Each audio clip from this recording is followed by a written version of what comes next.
perfect timing. Ants. Ants. Ant-Man.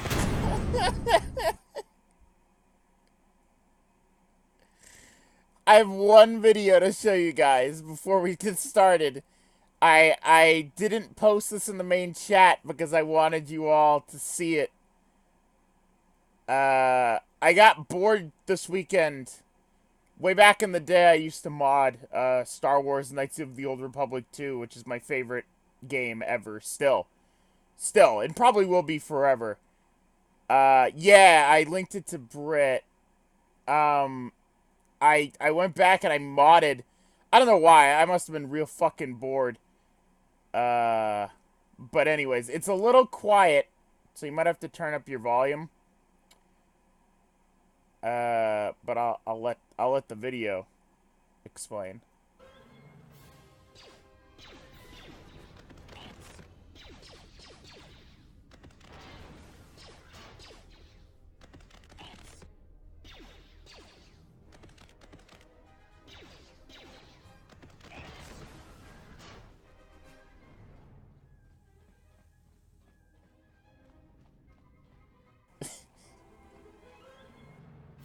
This is my favorite one.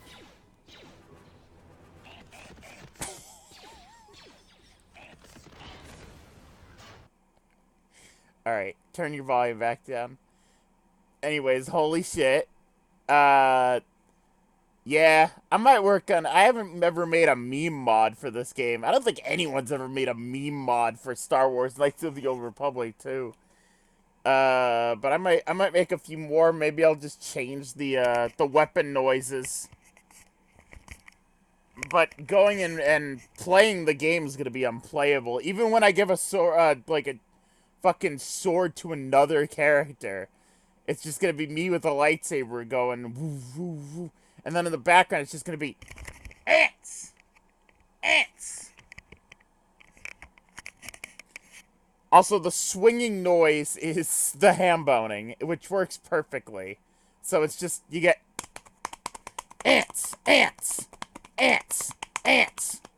Yeah, but Left 4 Dead is commonly modded. I don't think friggin' KOTOR 2 is known for shitty meme mods. A game that came out 80 years ago.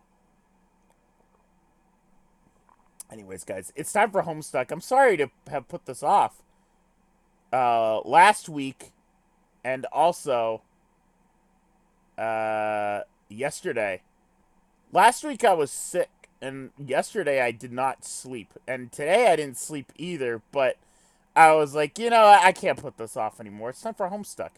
Apparently some suck on my nuts con is happening right now, which I had only learned about the other day, and I was like, I don't know what this is, and I don't care what this is. I'm too tired, man.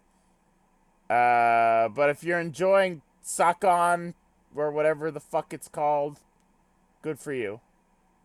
I'm glad you're having fun. Don't know why they named it that. Don't know why they named their con that. I'm sure it was purposeful. Either way, I hate it. Anyways, let's hop in the voice chat.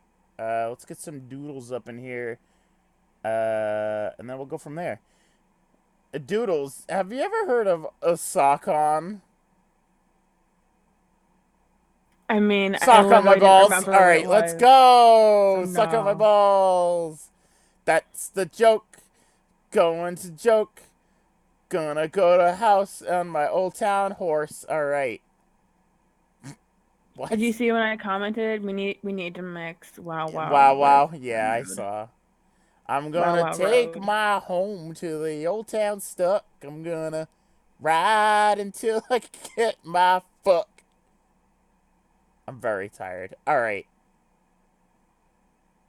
Who's ready for thick chat? The I'm always return ready of for thick chat. We have to make it to they want Cascade today. We have to make it I to see that. yeah, we have to make it to Cascade.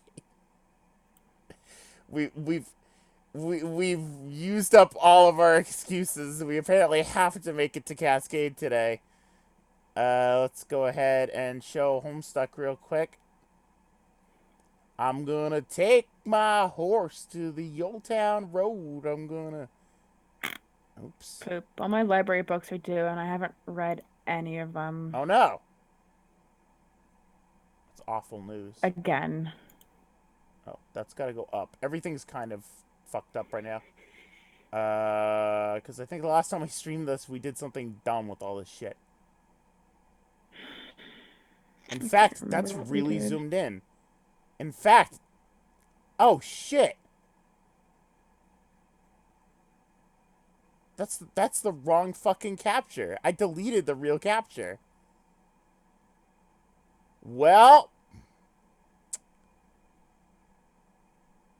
well,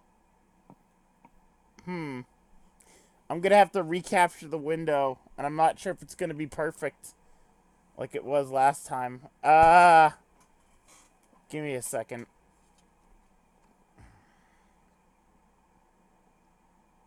Hold on. I fucked everything up. Doodles, how's it going? It's going good. Yeah? Are you sure? Are you Yeah, I real? fixed my sink Real this sure? weekend. I have new and improved Wi-Fi, so I should not be cutting out Oh! at all tonight. How'd you do that? I got a Wi-Fi extender, Oh! I've been thinking so about I'm no getting one of longer in a those. dead zone. I have perfect signal. Oh, neat. I've been thinking about getting one of those because mine is not the best either. Alright, let's see. 1 second, guys. Show mouse cursor, layout, keep aspect ratio to off.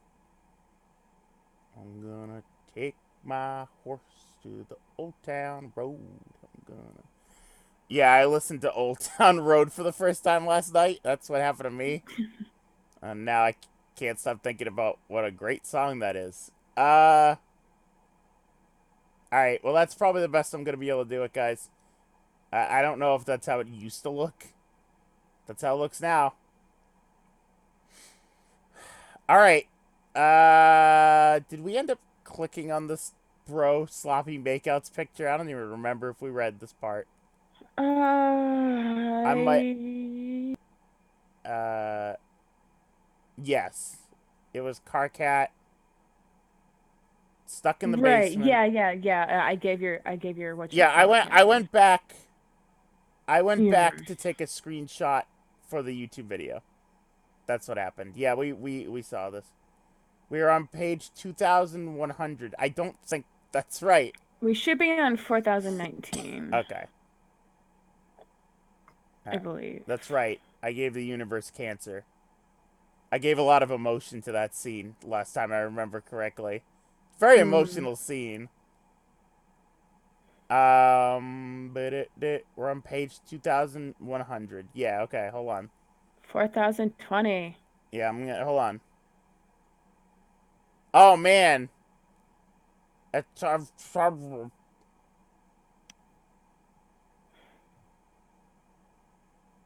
Frog. Alright. 4019. Here we are. Alright, where are we starting here? We have so many to choose from. We have a frog. We got Dave and Gamzee. We got Doc Scratch. And we have some cyborg with CDs taped to its body. Frog. Uh, I guess we're starting with the thick frog. Yeah, I clicked on the frog Okay, already. okay. Doodles already knew. All right. Oh, great! Thanks, guys. Let me take a sip of my fucking water here. Its defective genes probably made it impossible for your session to be successful. Sort of like its reproductive system was damaged. What should be fertile ground for your new universe to grow was replaced by a massive bomb rigged to blow up your whole session. Probably just one of the many symptoms of a sick universe. It's not like you actually did anything wrong. You were fighting against the disease. That's what was always inherent in your reality. The one I gave it.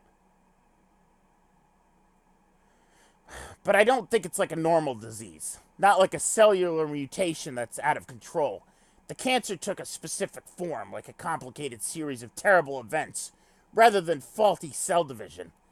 It was an eventually in your universe that was inevitable. Eventuality.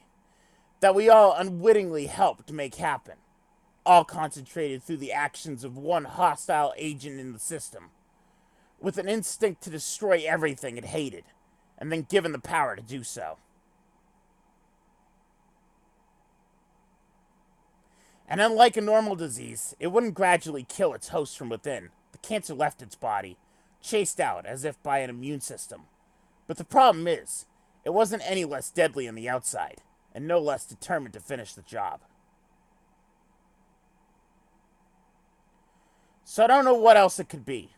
What's waiting for us at the end of this countdown? Jack was expelled from your session somehow. He then methodically destroyed all of our planets, Prospect and Durst, tried to wipe us all out, so that we couldn't do the same thing to him again. But he was always saving his true target for last, the one he hated most. Jack was the living embodiment of the disease all along. Noir is the cancer. It's him. Shut up, stupid comic. Shut up, you stupid fucking comic. Anyway, that's the end of how everything's my fault completely, and I'm garbage. Hope you enjoyed it, Jade. Not that you seem to recall this memo even exists. If you see Kanaya in Death Bubble Hell, please tell her I'm sorry I let her down. And if you see Solix wandering around too, let him know how ashamed I am that I ditched him like a coward because I heard a horn go honk. And Terezi, if you see her, could you give her a message for me? Tell her that... Actually, never mind. I'll probably be able to tell them all in person soon. Seeing as an idiot in makeup is about to roll over my naked squeal pipette with one-wheel device. Solix is okay. He's with me right now. Holy shit, you're alive! Hold on, I really need to change these clothes. Alright. What next, Doodles? Let's leave Doc for last. Alright. Let's do Gamzee. Yeah, hell yeah! Hell yeah!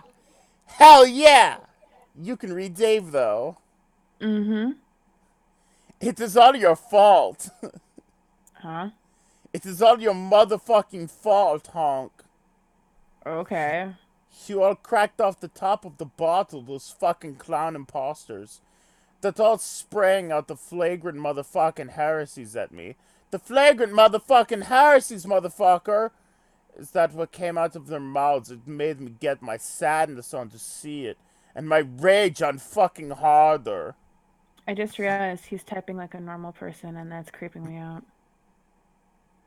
Well, yeah, when he's crazy, he's... Yeah, it's lowercase one chat and then caps the next chat. Yeah. Okay. I'm sorry. All my life, I believed that a fucking paradise to come would held the most baller, darkest of carnivals to join. And the prophecy to tell all about the band of rowdy and capricious minstrels, steeped in the good, harsh whimsy. The mirthful messiahs were foretold to be crashing that fucking pie stand and bring the holy ruckus. Like a giddy fucking ninja one-wheeling headlong at the hugest fucking horn heap Shangri-La's got to see. I'm talking about the vast honk, you blasphemous motherfucker. The best part is that I have a frame of reference for Tommy Wiseau saying motherfucker. Don't touch sure me, do. motherfucker. Hey, by the by, the room anniversary is this week. Oh shit. So get ready for that, rabbit. Well, it has to be either Monday or Tuesday. Well, we'll see. It is on Thursday. Okay, let's see what time I get off work.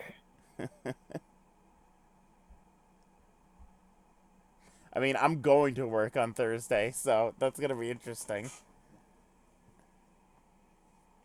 That room anniversary, baby. The room anniversary. I don't know what anniversary. Oh no, wait, shit, I forgot. They made me work Tuesday. Oh, Ripperino. 'Cause that's not supposed to happen. What I believed in, it was supposed to be so beautiful. Us and them all mellowing and tense, bumping sounds, tossing back the Fago, soaking up the miracles in our faith sponges, while the special stardust rained down at our elixir sticky faces like a bunch of fairy powder from religious space. It was going to be us and motherfucking them and motherfucking us, huh? This is like some trolling shtick, right?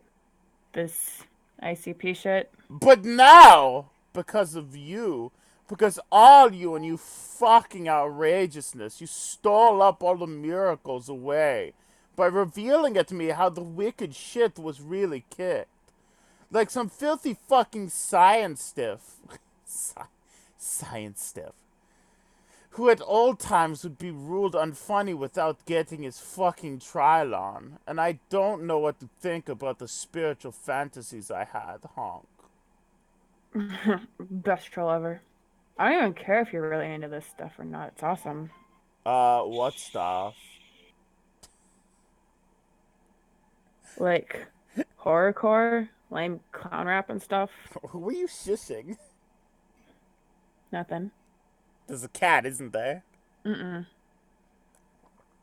I It's don't even. pocket camp. Oh, you fucking nerd. I don't know how to. It's another fishing tourney and it's jellyfish. Wow. I love jellyfish. Honk. I Dude, are you an actual juggalo or not? was gonna say, I don't know how to say that face. Pro, that word you used isn't nothing real I've heard of. It strikes at me as another heretical fucking bastardization of some sacred shit I take seriously in my pump biscuit. I mean, I guess, took seriously.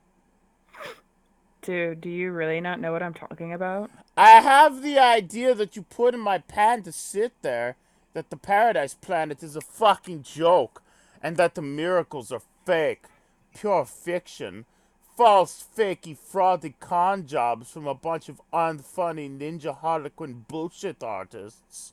It's my favorite band. Ninja Harlequin bullshit artists. I love their song, uh, Dragon Killer. Anyways, go on. Yeah, I feel like you didn't change it up enough. Fine. Like, I love their song. I don't fucking just go. uh, I can't even tell if you're trying to troll me with this or if you're actually having some weird emotional problem. Can't it be motherfucking both things? Wyvern defeater. Okay, I'm telling you. You need to watch this video. The song isn't even supposed to be released for another year or something. But I got it from an inside source. This is as hot as it gets. Hang on, let me dig it up. Yeah, hold on. Let me dig it up. Delirious Business.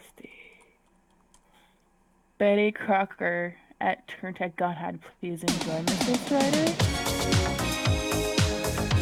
That was the point, motherfuckers!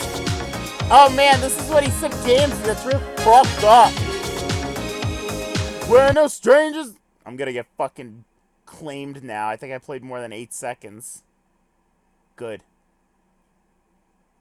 Delirious Biz Nasty. No. Motherfuck no, bro. I'm not looking at any more of your blasphemes. I really just came back on you motherfucking say that while the sickening noise you did at me is your fault, there's something I did at you what's mine.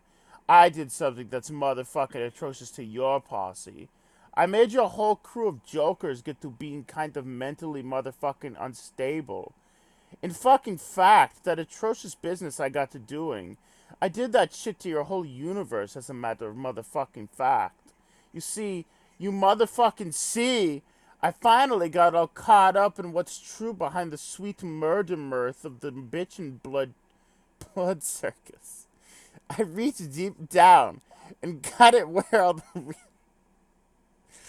I came up with a fucking idea that every time I think or like say I hate this comic, I have to take like a drink of lemon juice, but like I didn't actually get around to doing this, so maybe next time. How about just some water? But I'm already drinking water. That's not fun. Hydrate, bitch. Ugh. I finally got caught. I reached deep down and got it where all the real harsh whimsies were hiding inside of me. In the angriest ways, I found up my dark ancestral chuckle voodoos within.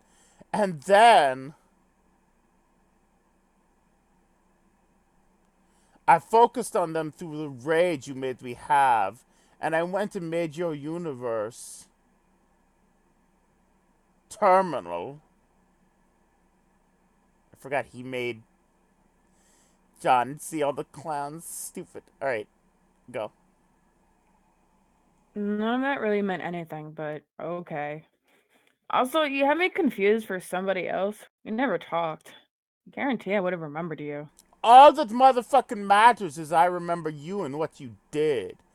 I'm just all letting you in on the ways I set the high justice in motion. Made this motherfucking square, you and me and you. That's cool, Juggalo guy, who I still can't quite tell is ironic about this or not, but like I said, either way, it's all good. You don't motherfucking believe.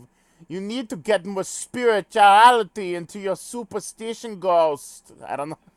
I'm going like full That turned Tommy. into Jamaican. Yeah, I'm going like full Tommy, like doesn't know how to pronounce shit anymore. Like the motherfucking faith trump that what I was. As if you'd forget to do my chuckle voodoos to you too. This is destroyed. It's turning into Choco Tommy. To fuck up your dreams, your worst fears come to life and get. It's the worst Tommy ever. Now you sound like Dan's dad. You sound like Avi. Yeah, I was gonna say I sound kind of like Borat. And Eh. then, to fuck up your dreams, make your worst fears come alive and get up on their haunts in your unhappy pan. Nap happy pan. What? What fears? You motherfucking know, brother. It's a fucking puppet. The one that's all gotta be my best fucking friend I got now. Now that my other buddy. Sorry, I got a giant jellyfish tank, and it glows and changes colors through rainbow. Okay. I want that Guys, in real life. guys. Doodle's got a jellyfish tank in Pocket Camp, and it changes colors. Now that my other buddy managed to be having his head chopped off, honk. Oh God, my bro put you up to this? Should have guessed he might have had a hand in some of these shitty trolling escapades. Very cool. Your bro's dead, bro. Couldn't keep my new friend captive no more. Released your nightmares right into my warm fucking embrace. And now listen to what they whisper through my ear ducts. Fuck. Okay, go. Jesus, you are fucking insane. I'm all hearing these amazing motherfucking things. I think he'll help me refigure out what's the real reality about the miracles. He'll help me to motherfucking discover the truth of who the messiahs are, the real messiahs, not the false mess of lies. Ha ha ha. Fuck off. I can't believe you really said ha ha. So, my bro's idiotic ventriloquist dummy is responsible for this schizophrenic bullshit. Is that what you're saying? Motherfuck yes, bro. What else does he say? He says, all in this funny little voice that is so very, very, very, very quiet, that it's time to go motherfucking kill them all. Welp, that sounds about right. Better do what he says, dude. Yeah. Ha ha ha. Here I was, come at you with all these unruly upbraids I got pent up. When you know motherfucking what? I should be getting grateful to you for sharing at me your way of ridic heresies, brother. To the road to the Dark Carnival, I'm going to take my horse to the Dark Carnival Road.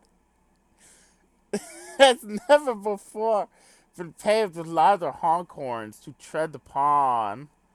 I'm going to take my horse to the Carnival Road, and scare the living motherfuck out of the low blood faithless with each step, honk.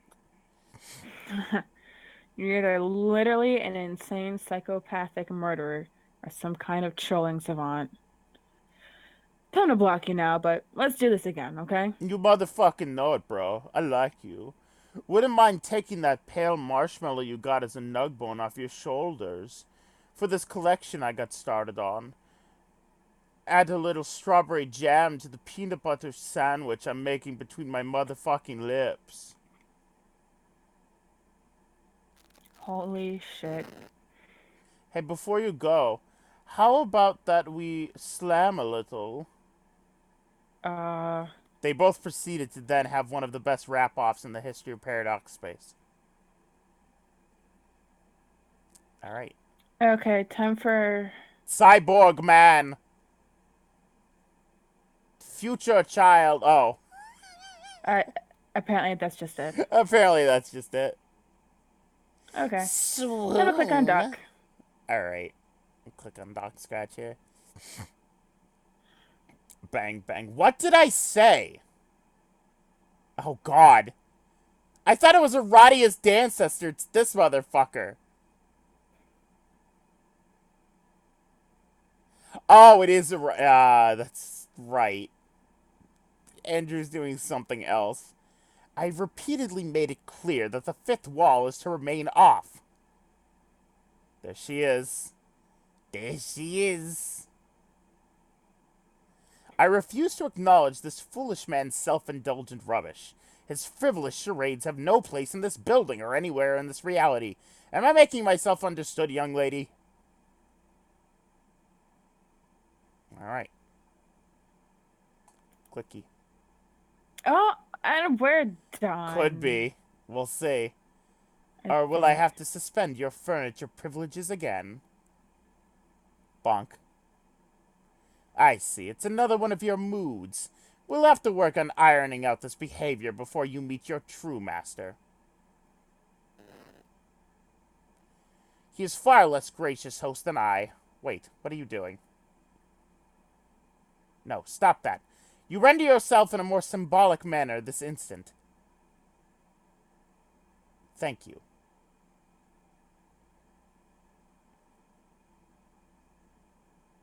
Oh, is this what we're doing now? Maybe I have not been strict enough with your breathing privileges either.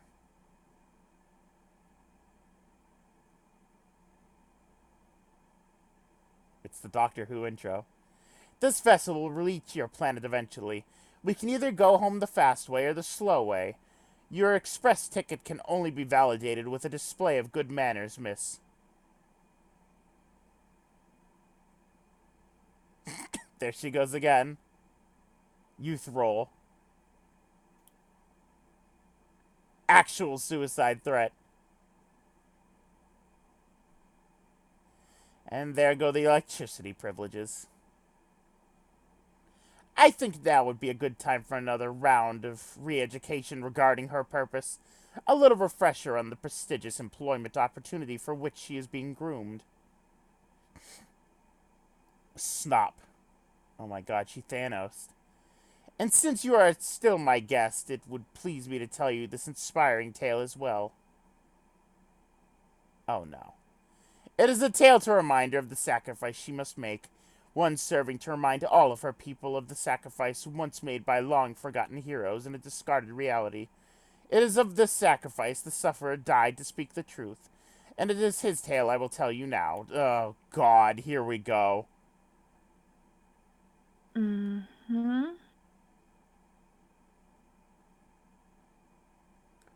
Once, in this very universe, you could say Alternia was home to a peaceful race. Trollkind has never known the corrupting influence in their evolution which led them to perpetual war and violence. That is to say, they have never known me. As was true of the bellicose world we know, there came to be 12 heroes on this peaceful planet. These heroes, too, had 12 ancestors whose fortunes were entwined with theirs. These 24 figures of legend were not of this world, but sent from the sky, delivered from a reality not yet conceived. Hussey will be on top soon with his own stuff, will he? Oh, yeah, you're right. On the eve of their race's extinction, the 12 heroes would begin playing a game. They would make an admirable effort, but they would fail. Their civilization had not prepared them for the rigors of the game, and the ultimate reward would fall shy of their grasp. But their failure was more comprehensive, more systemic, than a result of simple inadequacy so common to young players of this game. Though they could not recognize it for the bad omen it was, this session was not the one in which they would have spawned. They have been spawned. Such is the symptom of a subtle glitch in affecting certain sessions, an error designed to trigger an unfathomable cascade of misfortune throughout Paradox space. This glitch is the calling card for the one I serve. It is the discreet, gentlemanly manner in which he reserves his place in a universe for later visitation. The heroes, understanding their defeat was absolute, sought advice from a mother of all monsters. She offered them a choice. The heroes could either accept their defeat along with the extinction of their race and put no others at risk, or she could show them a path to second chance, to a reality in which the chosen heroes of their race would be strong enough to succeed with ease and claim their reward. This reset would come at the cost of wiping the failed heroes from existence.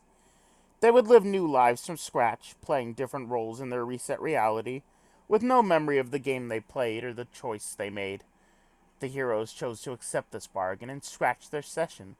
In doing so, they jump-started the reality in which the 24 figures of legend would together be created, and I as well, and then sent back in time to take our places in history. Though I was delivered well before history even began, before the dawning of life on their planet, this time around I would oversee its development, and thus fulfill the mother's promise of an aggressive, ruthlessly prepared group of heroes, one that would not rest until victory was secured. The young 24 would again be scattered into two groups, 12 modern contemporaries and 12 ancients. But in addition to losing their memories of everything that happened before the scratch, there was another catch for the failed heroes. In the new reality, they would not serve as the heroes. They would mature to become the ancestors of the 12 they formerly regarded as theirs, and this 12 would be chosen for glory. These children would be the heroes to achieve victory, and have the reward easily within reach. Of course, this promise was fulfilled to the letter. As you have seen, the entire bargain was executed without a single hitch, as those authorized by my master always are. There was, however, one minor anomaly. One of the failed heroes, in his new life as an ancient on the brutal planet, began to remember. This is his story. This is the story of the Signless. Few ever knew the sufferer's given name, presuming quite reasonably he had none, and he came to be the Signless. Unlike his peers distributed elsewhere in history, he was not given a sign at young age. Alas, there was no signs reserved for one of his mutant blood. His genetic deviation from the social order made him a pariah, forcing him to wander the world alone for many sweeps, concealing the color of his blood to avoid certain execution. But it may have also been due to his mutation that he began to have his visions, spontaneous, lucid imagery of his world in peace before its fall. He would never see the complete picture or fully understand his previous incarnation's role in prompting this fall, or know of my hand in it, but the visions showed him all he needed to see.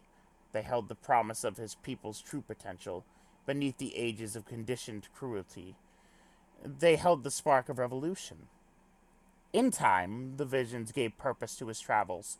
He would preach heretical ideas no one else dared to entertain, let alone risk discussing. He was espoused the virtues of forgiveness, compassion, and equality among all bloodlines.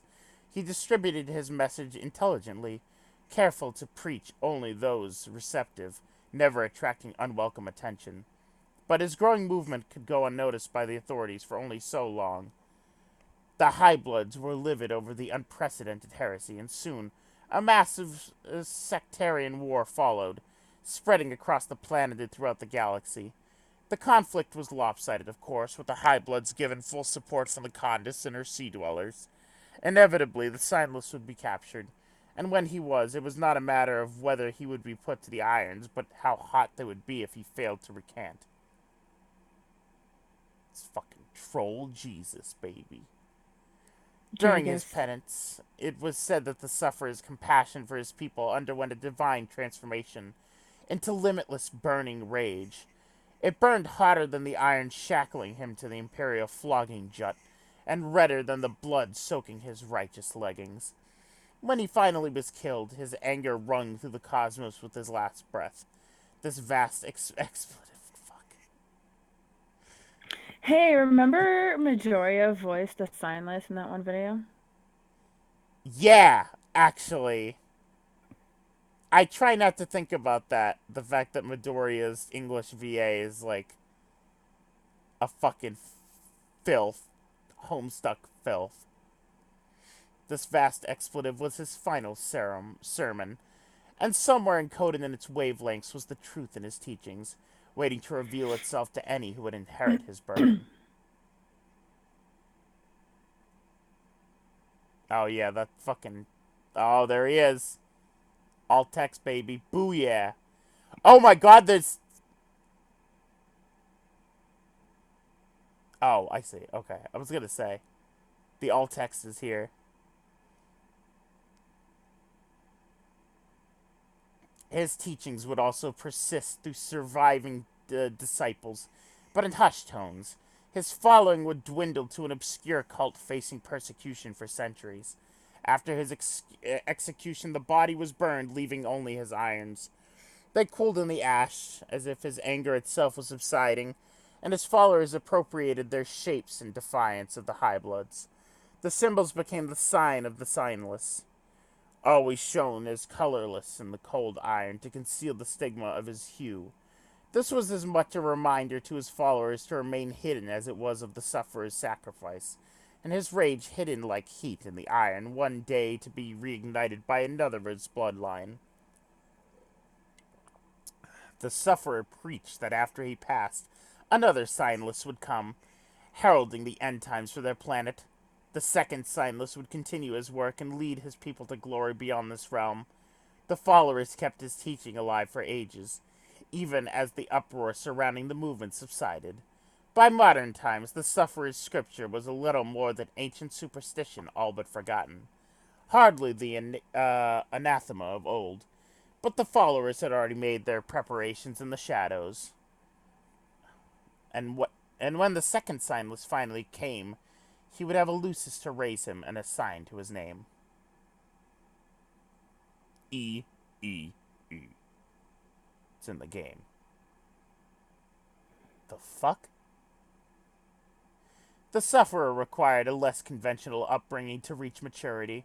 As a young grub, he landed in the brooding caverns, where he would expected to face his trials. But due to his mutation, surely no Lucis would select him. No creature sympathetic to his scent has been bred yet. His odds for survival would have been remote, if not for a chance encounter. We can't see it when you hover over. Oh, interesting. Oh well. The Dolorosa belonged to this rare class assigned strictly to serving the mother grub in the caverns, forbidden to visiting the surface. While on an errand, she found the young sufferer in his crater and immediately recognized the child as special, as well in a great danger. For an adult troll to raise a child was unthinkable, but she saw no other hope for him. The Dolorosa abandoned her duties in the caverns and fled to the surface to raise him. In time, she would become the first follower of his teachings, and the first of his inner circle, but not his closest. Do you have it so that you show the pointer on your capture program, Ryan? That might be it. Might be. Hold on. Show mouse cursor. Let's see. Oh, I thought I turned it on. Hold on. Excuse me. Yeah, show mouse cursor is on. Why can I not see my mouse? That's weird. That's weird. I turned it on, but... Oh, I turned it on for the wrong one. Hold on. Show mouse cursor. There we go. No, you still can't see it. Oh well. I mean, I'll read what he says.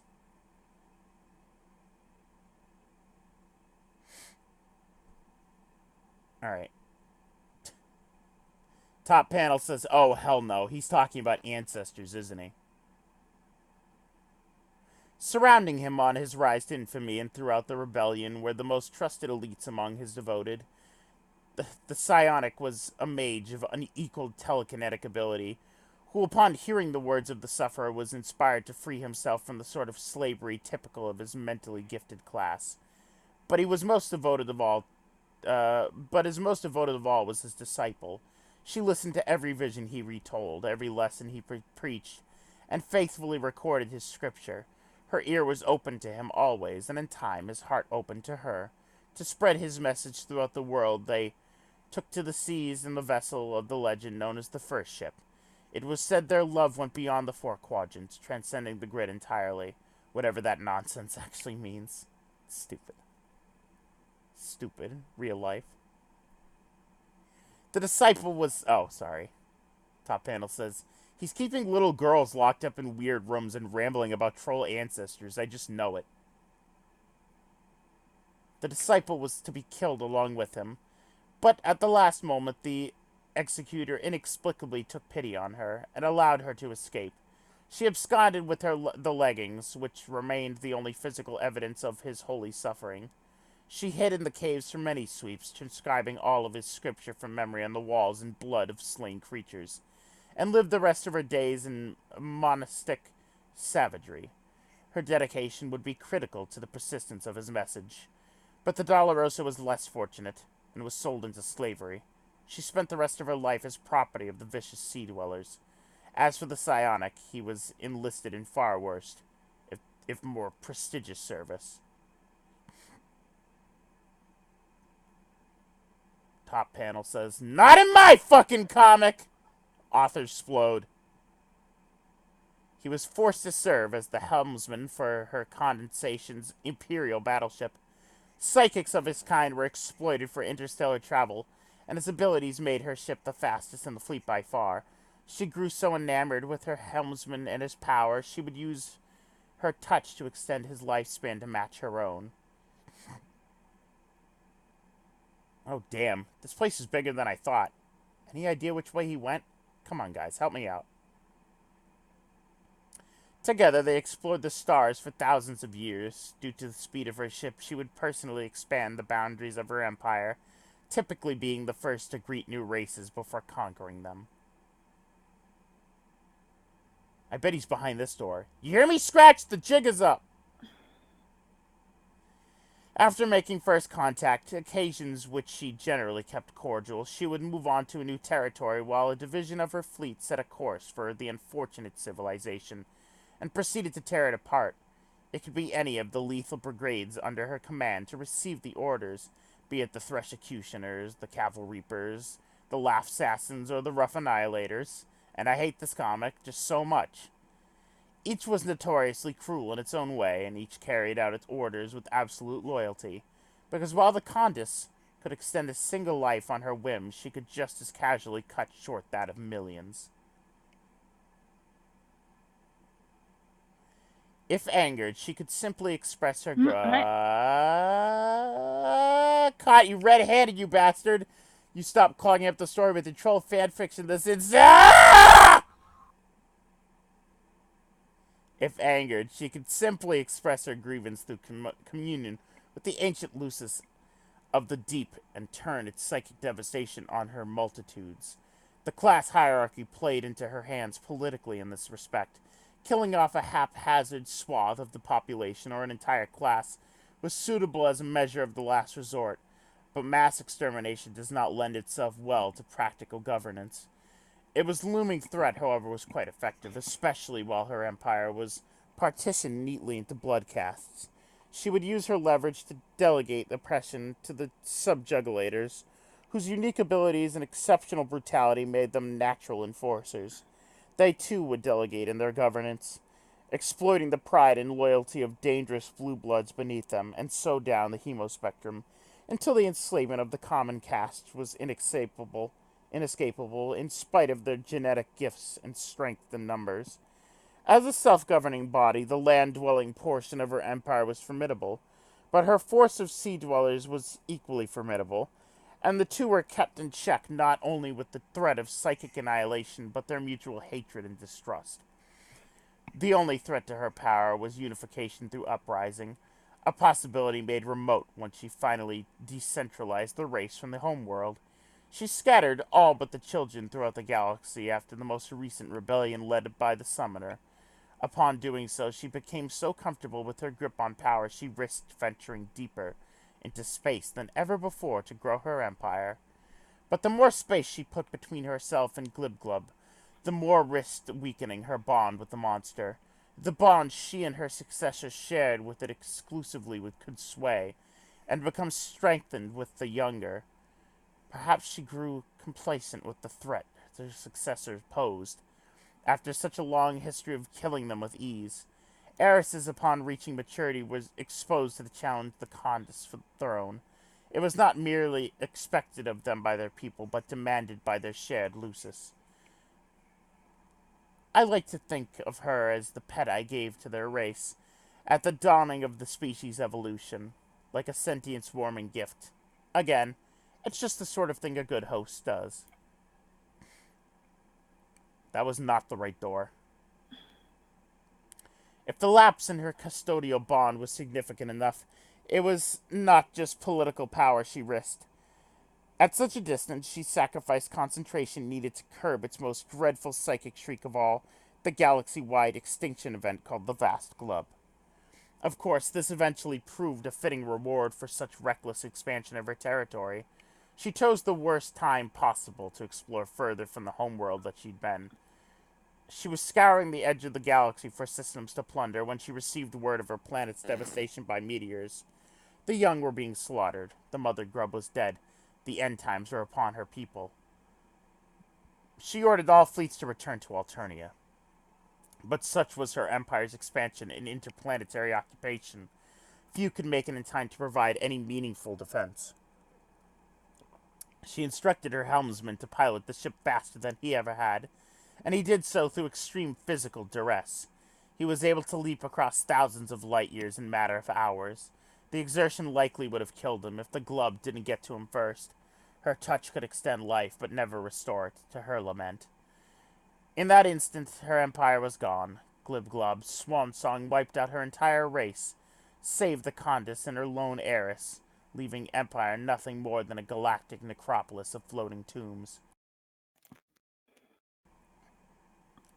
She was forced to continue her journey home on auxiliary power. Her ship now travels near the speed of light, a pale shadow of its former velocity. It would take her another 612 solar sweeps after the glub to reach her destination. She would arrive any minute now. When she does, she will find nothing but ruins and dust. If she cared to look closer, she would find a city of slain exiles, a man on the moon, and a pair of black lovers locked in a deadly dance. But whether she looks or not, one thing will find her with certainty: a new employment opportunity. This looks like the right place. The hallway is all round and shit, just like his big stupid head. My beautiful panels! What has he done? That son of a bitch. It's gonna take so many sweeps to clean this mess up. So very, very many sweeps. Are you paying attention, protege? This is where your role in the story begins. Now stop your pouting and listen, unless you want another helping to the backside of my... Oh, nuts. I seem to have displaced my disciplined broom. God damn it. He's got a bowl full of these things? He's pulling his snooty horseshit candy bowl stunts to mock my little arrows now. Excellent host my ass. Anyway, the last of the 12 ancestors arrived a bit late. In fact, she would come across her through her portal 6 centuries after the descendants had come and gone. There weren't many left to look after her, so she ended up in a foster care. I remember it like it was yesterday. And for one who has much time on his hands as I, it essentially was. Ah! Flip. Baby. Baby. Doodles. Doodles. I still don't have any lines. I know. Would you like to But read yes. Doc Scratch's lines? Why? I'm just saying I don't know how bored you are right now. Oh, okay. For some reason, I thought there was some ulterior motive there. No, you can read because my throat's kind of bugging me anyways. I would raise the girl to be groomed for her calling. My lessons would emphasize obedience, mastery of the clockwork magics, and being locked in a room. As you must have gathered by now, my employer will enter this universe quite soon. I will then relinquish my custody to him, and she will serve as his handmaid for an eternity to be specified. As you must have also gathered, she has already done so, though her most common though her most common of blood should have let her expire in just a dozen or two sweeps. His curse kept her very much alive, and she did not intend to stay that way.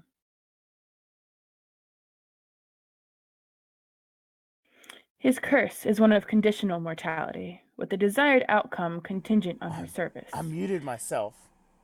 I muted myself, and I don't remember when. I was reading the top, and you started reading, and I was like, "Oh shit, I'm muted." Oh, sorry. Oh my god, how can these possibly be so delicious? All right, now you read. Um, when I release her, she will take her place at his side and travel through time to carry out his orders. While I am his weapon of subtlety and precision, the handmaid is strictly an apparatus of terror and suffering. We have both paved the road to his arrival, I in my way, and she in hers.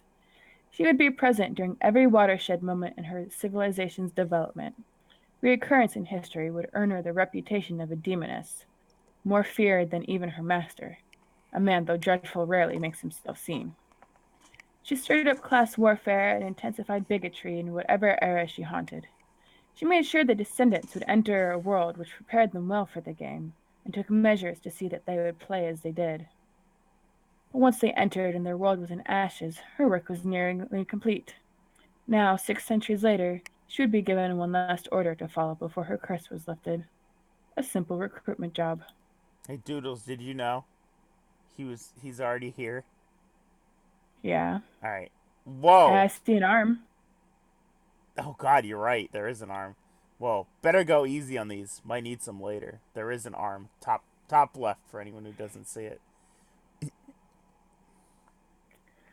The handmaid will enlist the I never know how to pronounce this. Condish? Condis.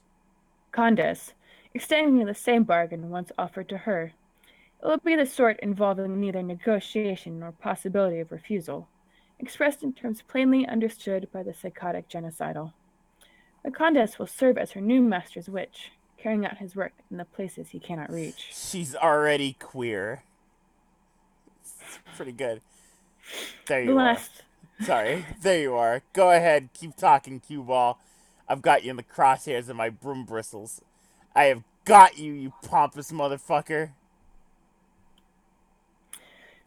The two last trolls alive, blood of rust and royalty, will make each other pay for the crimes against their race. Their payment will be mutually dealt in the currency of punishment and reward at once. The Condens will be rewarded with the power and immortality her new service entails, and punished by the grueling slavery for which it is synonymous. And you, young lady, are to be punished by death at the hands of your replacement. And so too will this be your reward.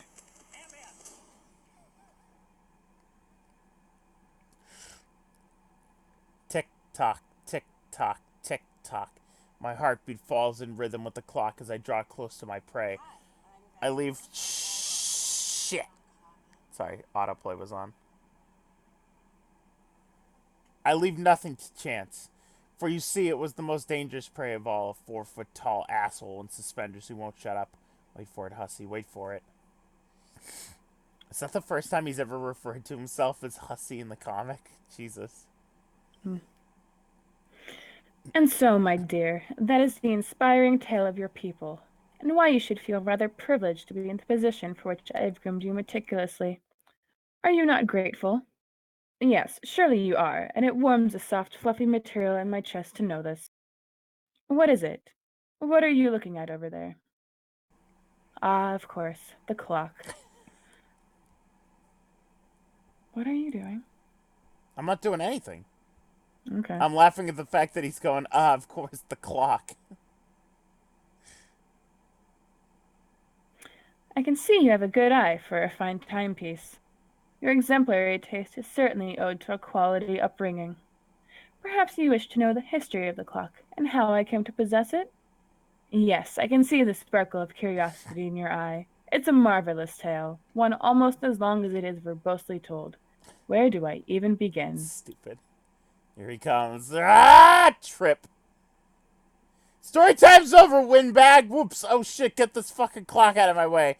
I'm a one-man stampede. I've got a broom and the peels splintering wood to hear is the last gasp of priceless antique disintegrating beneath the outrageous fury of my authorial hooves.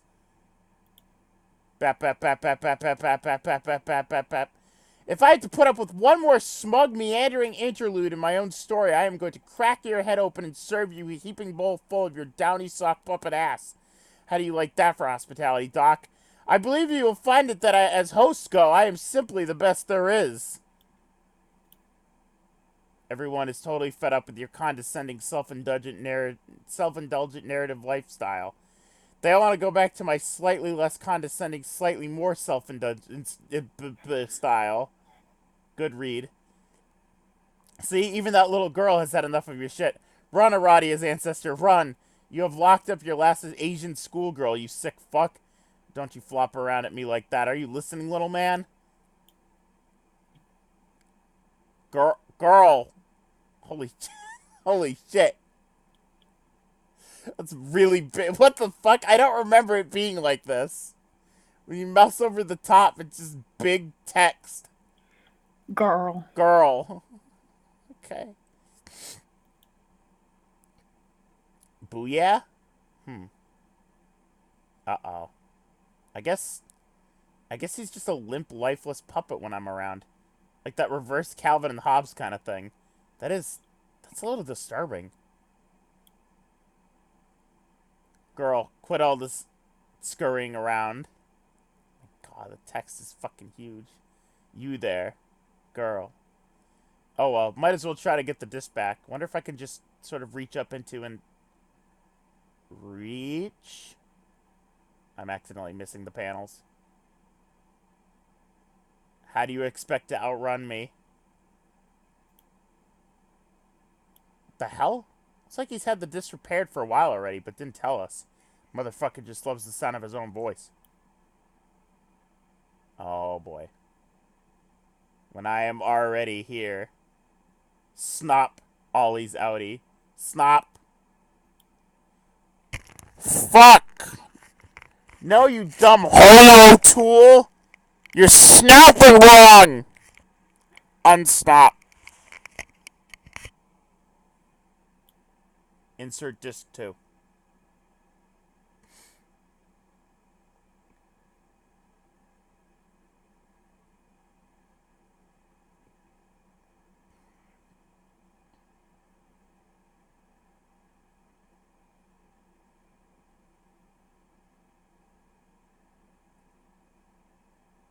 Oh boy.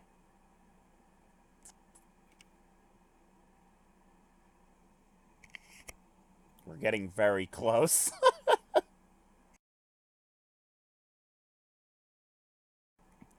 This is not it yet, but oh boy.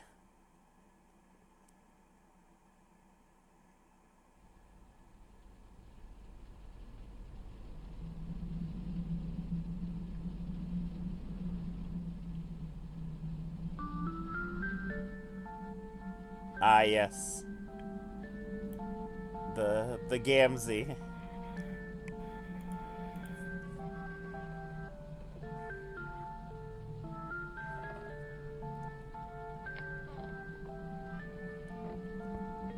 Ah, yes, that car cat. Pants cat? Oh no, that cat. Pants cat.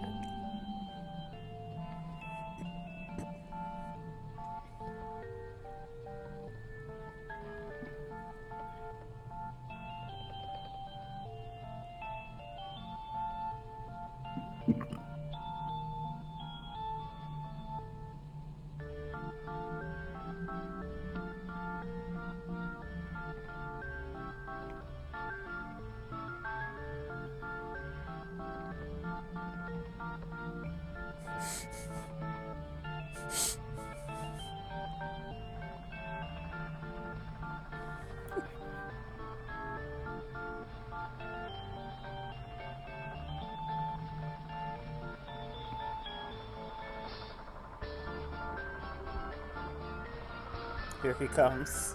Here he comes.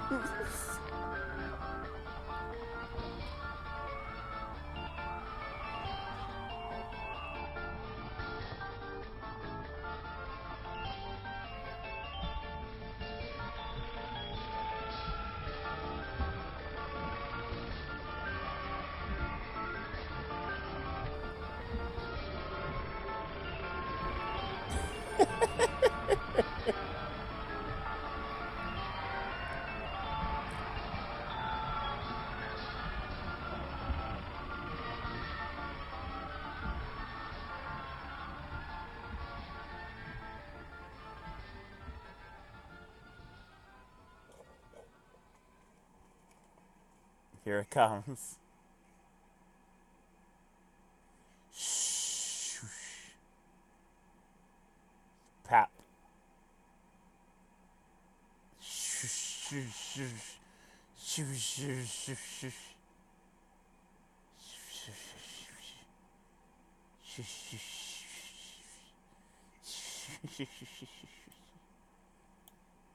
Ryan, you gotta yell honk. Alright, honk. There.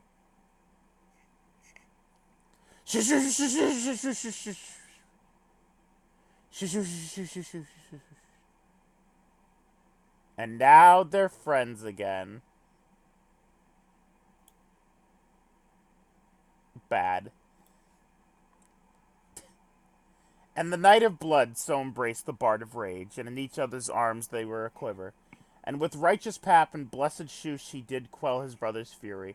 For the knight looked upon his bard all acting up and completely losing his shit, and did resolve to calmeth his juggalo ass right the fuck down. And so calmed down as juggalo ass was and would continueth to be for all time. And the knight, in totally settling a murderous clown's ludicrous shit down, proper said, "Let there be moral agents." And it was so. And between mar rails would flow the bounteous mirth, and they did hug bumpeth plentifully, and honks of reconciliation echoed far and true into the darkness upon the face of the deep. Closed home. And it was good.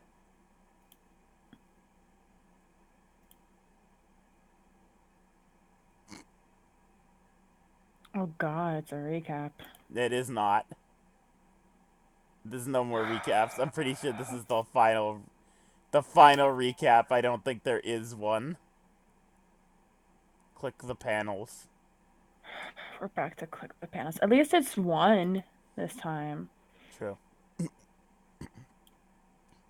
The password is "see you soon." Okay, yeah. I'm gonna take your lack of response as tacit verification. Here we go. It's coming. Oh boy, people are getting so excited. Also, this pretty much has to be the last conversation we have, right? Your timeline cuts out completely in a minute or two because of the scratch. What are you looking at up there? Are you hypnotized by the flashy shit? What the fuck? That's been going on ever since John started scratching the big goddamn record. Aren't you acclimated to it by now? Hello? Harley, Gigas, mother screaming fuck. Whatever. I have shit to do now. I guess I should be keeping an eye in the sky too now that I think about it. The bright green beacon should be appearing any minute, assuming you actually manage to blow up the sun. And then, well, then I guess maybe we all get to hang out? Or maybe also not being in unyielding mortal peril? It's getting kind of old, frankly. Okay, well, this is a pretty crappy farewell, but I guess it'll have to do since there's some seriously show-stopping shit transpiring up there in motherfucking outer space. Later, Jade. I'm gonna go make sure John knows what the hell he's supposed to be doing. And in case none of this works out, we don't actually get to meet. I guess I should say, since apparently my gutless future self can't express himself and never got around to saying so, thus leaving it up to me as usual. To say that... Oh, sorry. I was distracted. Oh. No, not by all the scratchy stuff in the sky. There's something coming down. What? It's hard to make out, but I think it might be... What? Oh no. Shaving cream? I forgot all the arrows are all fucked up down at the bottom now.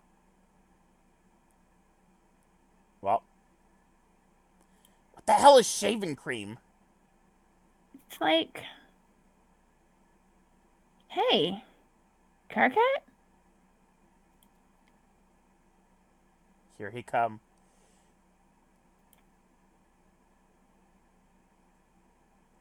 Jade is dead. Jade is dead. Goodbye, Jade. This is it. Yeah, I know. I My know. mouse is hovering over the word cascade. I know.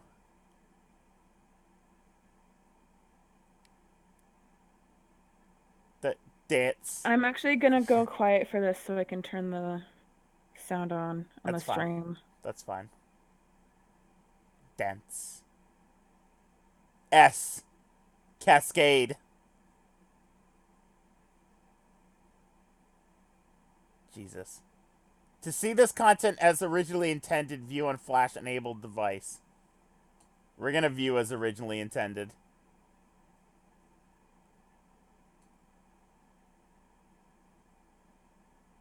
On Newgrounds. Oh my god, it doesn't even fucking load! It doesn't even let...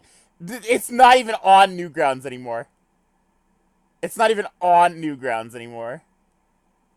Fucked up. Fucked up. Tell you what, I'm gonna load it on YouTube. You can see my recommended here. My shitty recommended. Nope, that's the audio.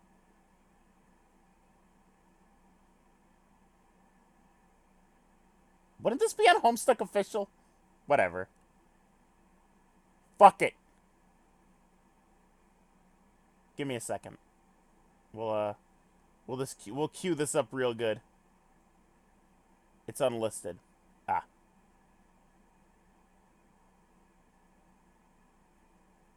I will. Give me a second.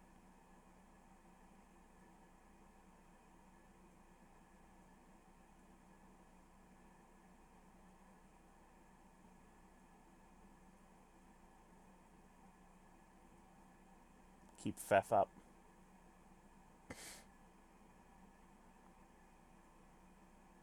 Alright. Here we go.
give a fuck about this webcomic?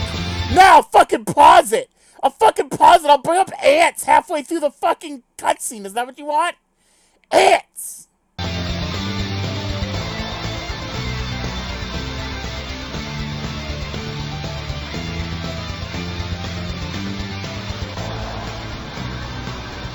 Ant intermission.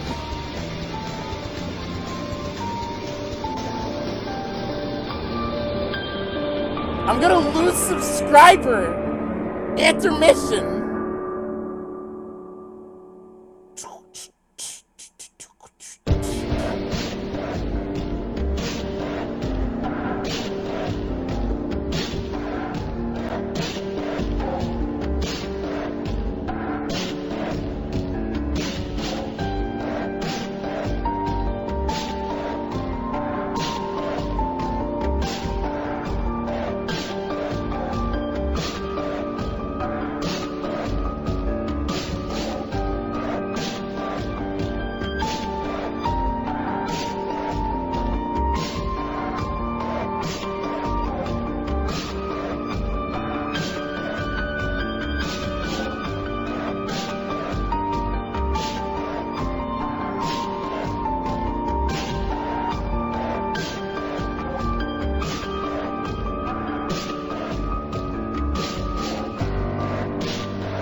No. No. What do you mean? No. No, we just had a nice, good moment. Ants! Ants. Ants! Ants. Ant-Man! Ant-Man.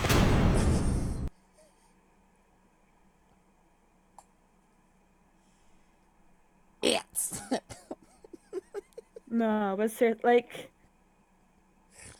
fucking cinematic masterpiece. Sure, whatever you say. Nothing will ever surpass Cascade. Back to the Future. Anyways, let's head back into Homestuck. We're not done yet. Brave went God tier. We've only been streaming for like an hour and a half. Well, we can't just keep reading Homestuck at this point. We gotta pause here. No, absolutely not. I refuse. No, we're heading into Act 6. I've waited long enough. I spent my years in Azkaban or whatever. Right? S. Begin. Intermission 2. Oh, I forgot there was another S. Well, I don't even remember this. I don't either. End of intermission 2.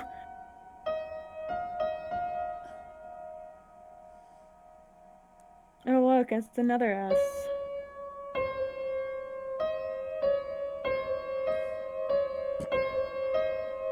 I love how every hour on the dot I can hear the Doctor Who theme song playing. Why? Because my dad's watching it. Oh. This is very loud because for some reason this one's not a YouTube video.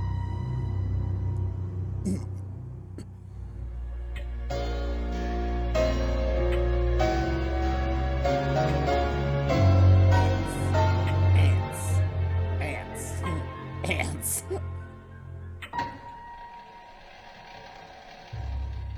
Oh, guys, he's already here. It's a penis!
Man.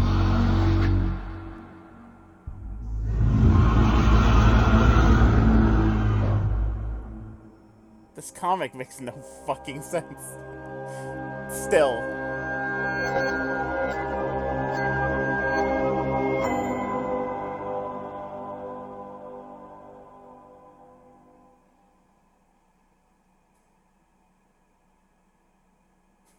Stupid.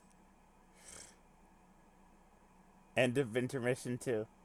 S. Act 6. Which I apparently have clicked on recently enough for it to be purpled out. Mostly because this is probably one of my favorite fucking S's. Yeah, I also love this song. That's probably why I've clicked it recently. I'm going to turn down the volume for this. Oh, look, it's 4113. It's so fucking loud. Oh, you're right, it is. Stupid. Oh, that's probably... You know what? That's probably why it was purpled out. I bet I checked what 4113 was. Yeah, I remember doing that. Yeah.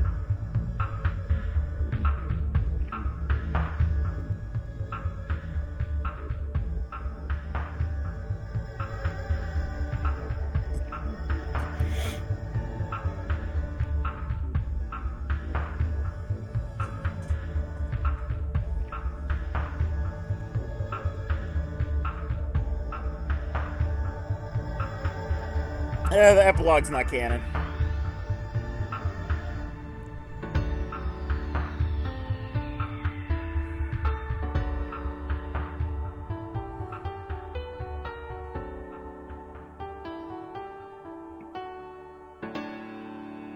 Baby.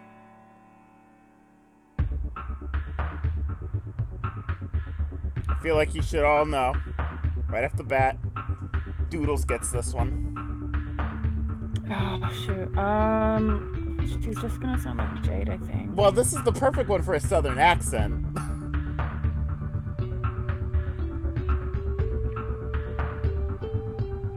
It's whatever you want to do. I can do a bit of a Southern belle, yeah. Do Wisconsin. No.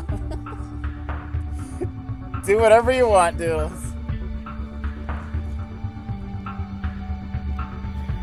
Although if anybody needs a Southern accent, it's Roxy. No! No. Yes. No, I have the Roxy voice. Don't you worry about that.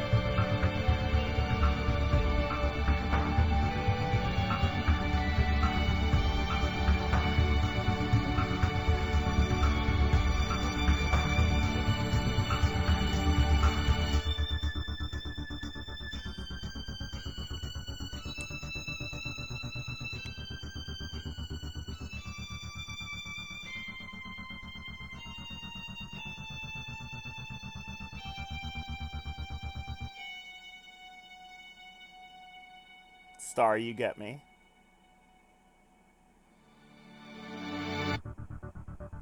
Baby. Oh, you're right. Yeah, Dirk gets it. Can I please Babe- voice Dirk? Baby. Yeah, no, you are Dirk. Good. No, you I'm get gonna Dirk. give him the most ridiculous Southern accent. Good. Baby.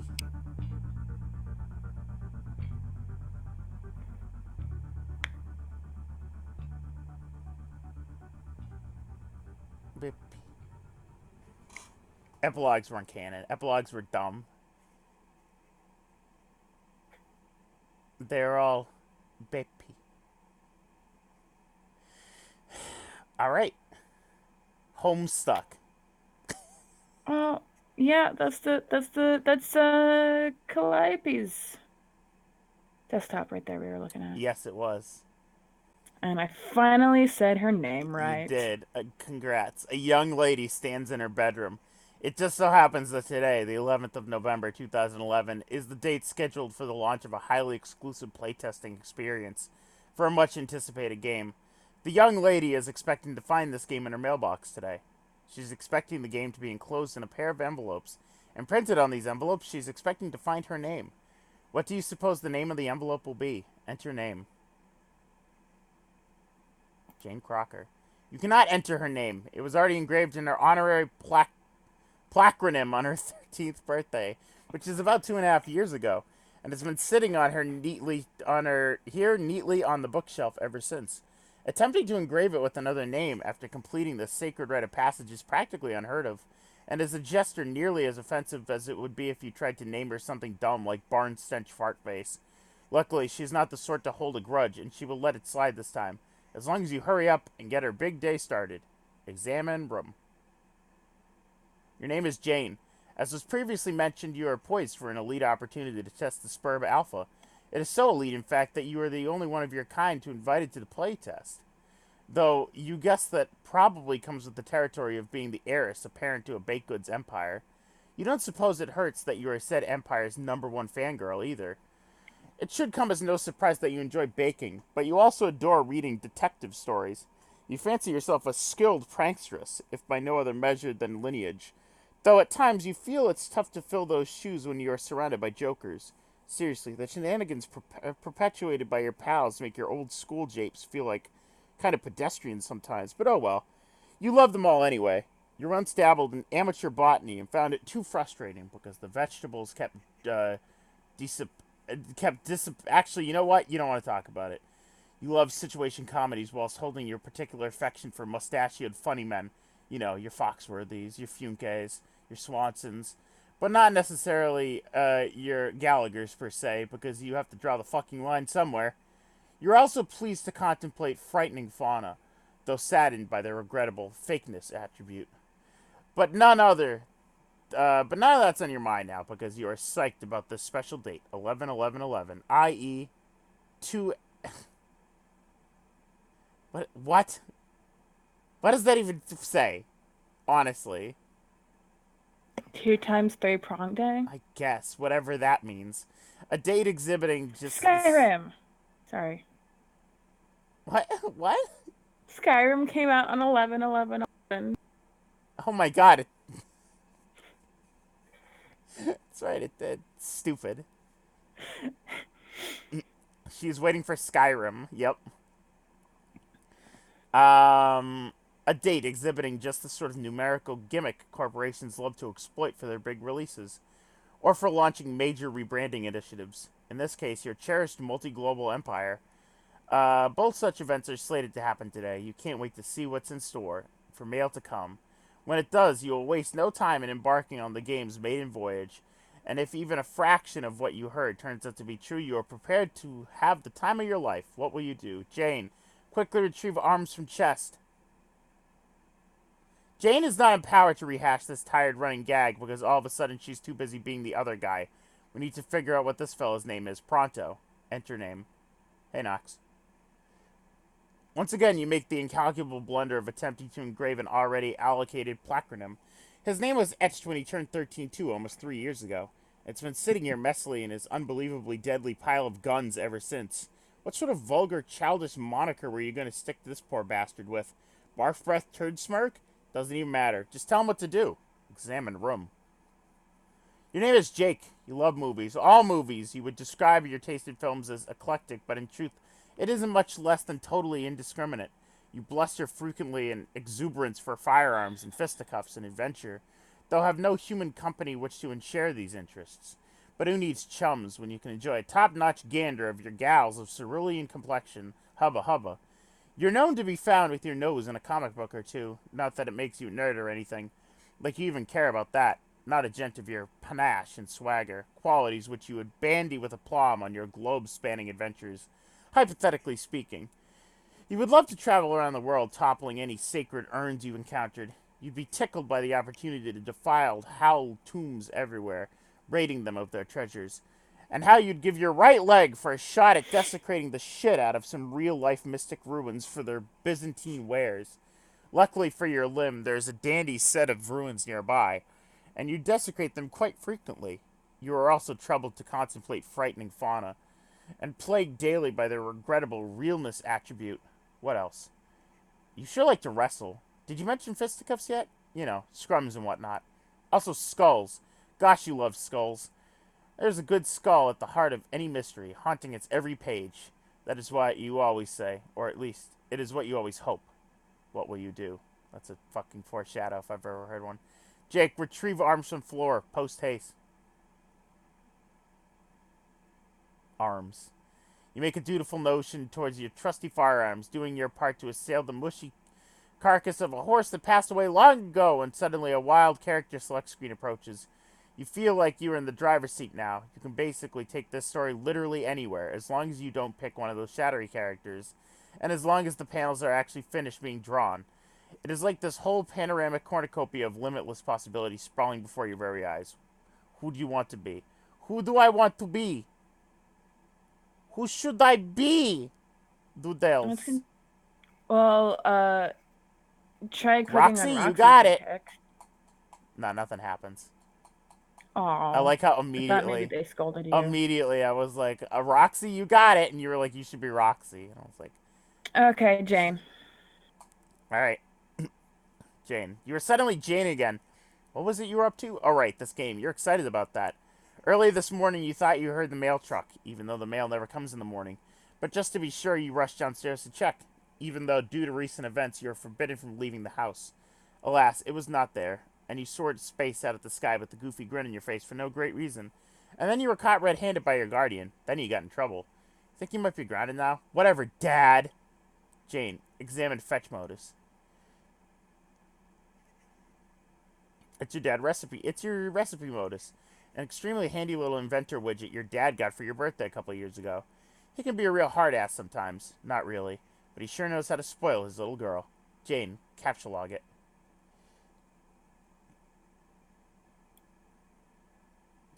Stupid. You stick the recipe modus in your recipe modus. You flip the card over and look at the back. The thing about this modus you think is really cool is that instead of showing a completely useless, wobbly, garbled code in the back, it itemizes the components which could be used to create it. In a completely hypothetical framework, of course. Just another wonderful invention by your favorite company. It releases so many products of experimental nature, often with applicability to other kinds of technology and products which haven't hit the market yet. Of course, as the heiress, you're privy to the sweetest gear in advance. Maybe you'll rummage through some of that stuff later. The modus as a capsuled object has only a simple recipe involving an array modus, snore, and a cookbook, yes. Other objects have more varied and elaborate recipes, though. Jane, get hat. You capsuled your favorite hat, which is also your only hat. You spent basically your entire childhood in this hat, pretending to be a hard-boiled detective and whatnot. In public, you and your dad made quite the pair. Everyone could tell by a glance that you were your father's daughter, siren from his loins directly and genetically. Through what was undoubtedly a natural process of human procreation, involving a man and a woman. People would definitely nod and say, yep, that little lady sure did emerge from a womb on account of that gentleman's awesome fertility. As you can see, there are loads of ways to cook up a hat like this, involving many stupid combinations of random objects. Jane, inspect posters. It's one of your funny man pinups, a glorious Foxworthy. It's one interest that overlaps with your dad's. He thinks his corny redneck shtick is just as funny as thinks as sliced bread. That was sliced by a hilarious clown with a laugh knife. Honestly, you don't care much for his comedy, though. Dealing the low-income bucolic class's affectionate sass ad nauseum isn't what you'd call your cup of tea. You think he's really handsome. Every time he starts rattling off pointers and had a self-diagnosed bumpkin hood, you get lost in that pair of blue twinklers and that soft auburn lip bristles. You're so shy when you get the poster autographed. If only you'd felt worthy of that fox. Oh, and there's one of your Problem Sleuth posters. You've got a lot of Problem Sleuth stuff. Just because you think detective stories are so swell. This was the last panel in the first story, which ended a little before your 13th birthday. Since then, the author's been steadily updating Problem Sleuth 2, which you've been following avidly. You were happy that he stayed in that lane and stuck with the time-tested formula. If he went in a different direction, you probably would have found it really disappointing. Jane, check out other posters. She lives in a society. Another sleuth poster, of course, with two of your favorite dames ever. The Tobias in Manhattan were gifts for your 13th birthday, sent to you by your good buddy Jake. Just a couple of periwinkle heartthrobs, unquestionably sent in playful retaliation for the ribbing you've given him over the years for his inexplicable infatuation with his... I don't know that word. Tallow? Femmes? So he made a couple of poor recommendations for objects of your attraction, and you hung his cobalt beefcakes here since. He was pretty spot on with Blue Funke, to be honest, since that's like the best show ever. Mr. Cross can blue himself anytime, as far as you're concerned. But the Manhattan, not so much. Comics aren't really your thing, but you hung it up because that's the sort of thing you do in a mildly escalating feud of passive-aggressive one-upmanship. You own it. But you felt kind of weird about having his blue mutant penis dangle over your head while you sleep, so you covered it up with something even more obscene.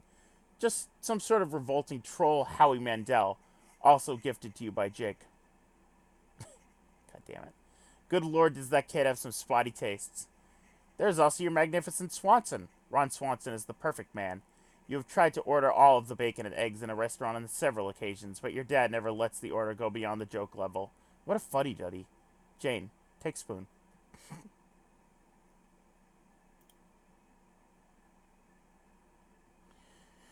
You tuck your trusty Junior Battermaster's Bullbuster Stirring Solution 50,000 into your strife deck, allocating with the ever martially pragmatic spoon kind. You wouldn't have it any other way. You love your fancy spoon. It has several million recipes stored in it, and walks you through each step of soothing female robot voice, just like in science fiction. Some urban legends say that the device also broadcasts subliminal messages, distributing ominous Crocker Corp propaganda. We don't put any stock in that sort of baloney for a second. There is one switch on it that doesn't seem to do anything. Maybe yours is defective? Still, it's perfectly serviceable.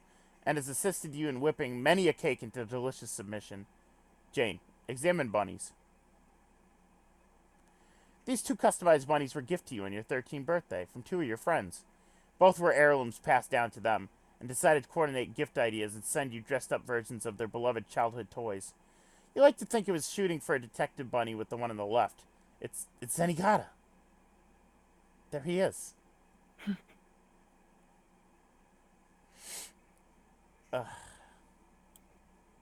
Hold on. Lupin! I gotta stretch. Do they have hot wings? It's Rupin. Alright. You know, realistically, it was probably an Indiana Jones bunny more in the lines with his interest than yours, especially since it came with a little whip you have since misplaced. The bunny used to belong to his grandma. The other one used to belong to your friend's mom, and she dressed it like a wizard, which was also unapologetically more representative of her interest than yours. That's okay then. You love the gesture anyway, and you and she are totally besties forevers, in her words, and you agree with them. You do get one bunny from your other pal. He had to make it himself from scratch, since for some ridiculous reason he didn't happen to have some ratty old bunny heirloom lying around.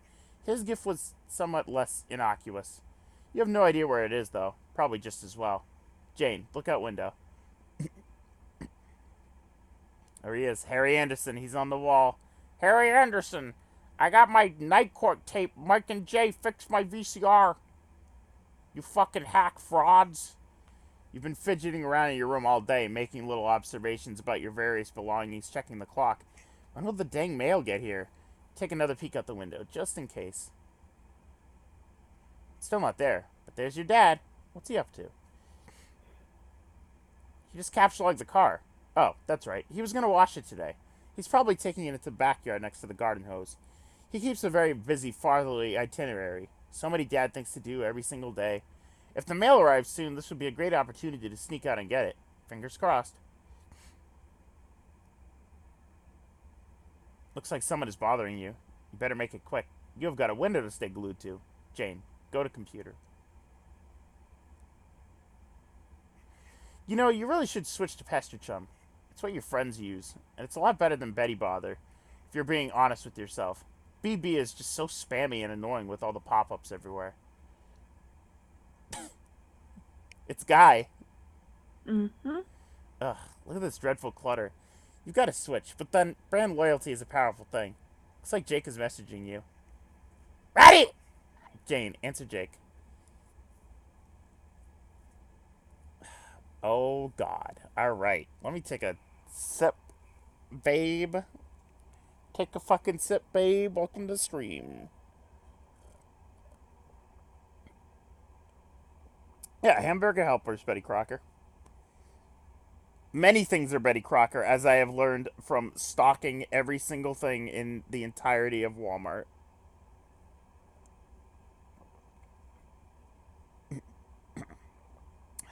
You ready for the voice? Mm-hmm. Jane, forgive my botherations. I know this is meant to be a spanking ripsnorter of a day for you and all. But do you happen to know where the devil fucking Dickens Mr. Strider might be? You don't... Oh, that's fine. What? Do whatever voice you want. I was like, do Southern. No, you can do whatever you want. Go for it.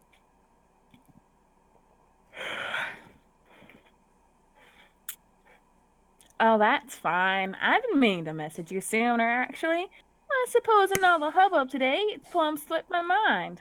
It's a shocking fact on its lonesome, considering what I have to tell you. It's gonna be a long fucking comic. I'm kidding. Egad! Loosens collar a bit.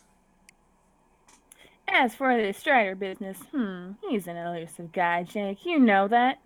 I talked to him yesterday. That's as much help as I can be. Shoot. I really need to ask him something, but he's got his blasted autoresponder turned on. Ooh, I love that thing. He wouldn't be pleased to hear you say that. What do you need with him? Does this have to do with your crazy pen pal project? It most certainly does, and time is of the essence. Today is the day I have to finish it and send it, not a day later. So you see why I'm feeling really friggin' discombobulated at the moment. Sorry, Jay. This would, you know what? If I'm giving Dirk an accent, maybe I should. Yeah. Sorry, Jay. This would be the birthday present for your grandmother. No, it is for your grandfather simply to be relayed to him to my grandmother. A joint gift from he to she and I. Her and me. What? Who and you now? A joint gift from her and me, Grammar Jake. Oh, for frig's flippin' sake, Jade, this is no time for your prudish pedantry. Leave your bookish malarkey in the dusty old library somewhere. I have an adventure to get on with. So I have this. Oh, oh Are no. you stuck?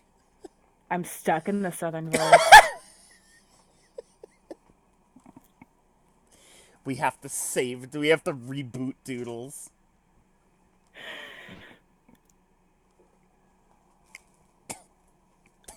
Hmm. Uh, so if I have this straight, the big thing hogging up your plate today is not this marvelous new game which I've invited you to play with me, but finishing a robotic rabbit to give to my dead pop-up? Bingo! Double pistols and a wink. You're a very strange and silly boy. Please, Jane, we've addressed this. I am sending the gift back in time to when they are both alive and about our age, or something like that. Something funny is going on here. I will not have fully grappled yet, but dagnab if I'm not going to see it through.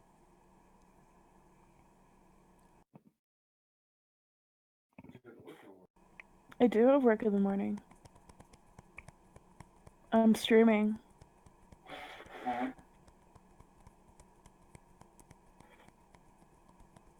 Words. Words are on the screen. Yeah. Okay. This is the Takora voice, honestly, but I only have so many voices, guys.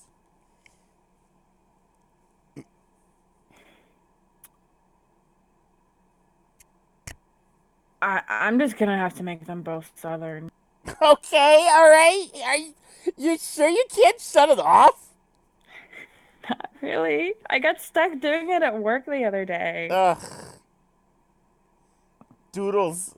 Where's that image has become Catholic? Instead of that, it's just Doodles has become Southern.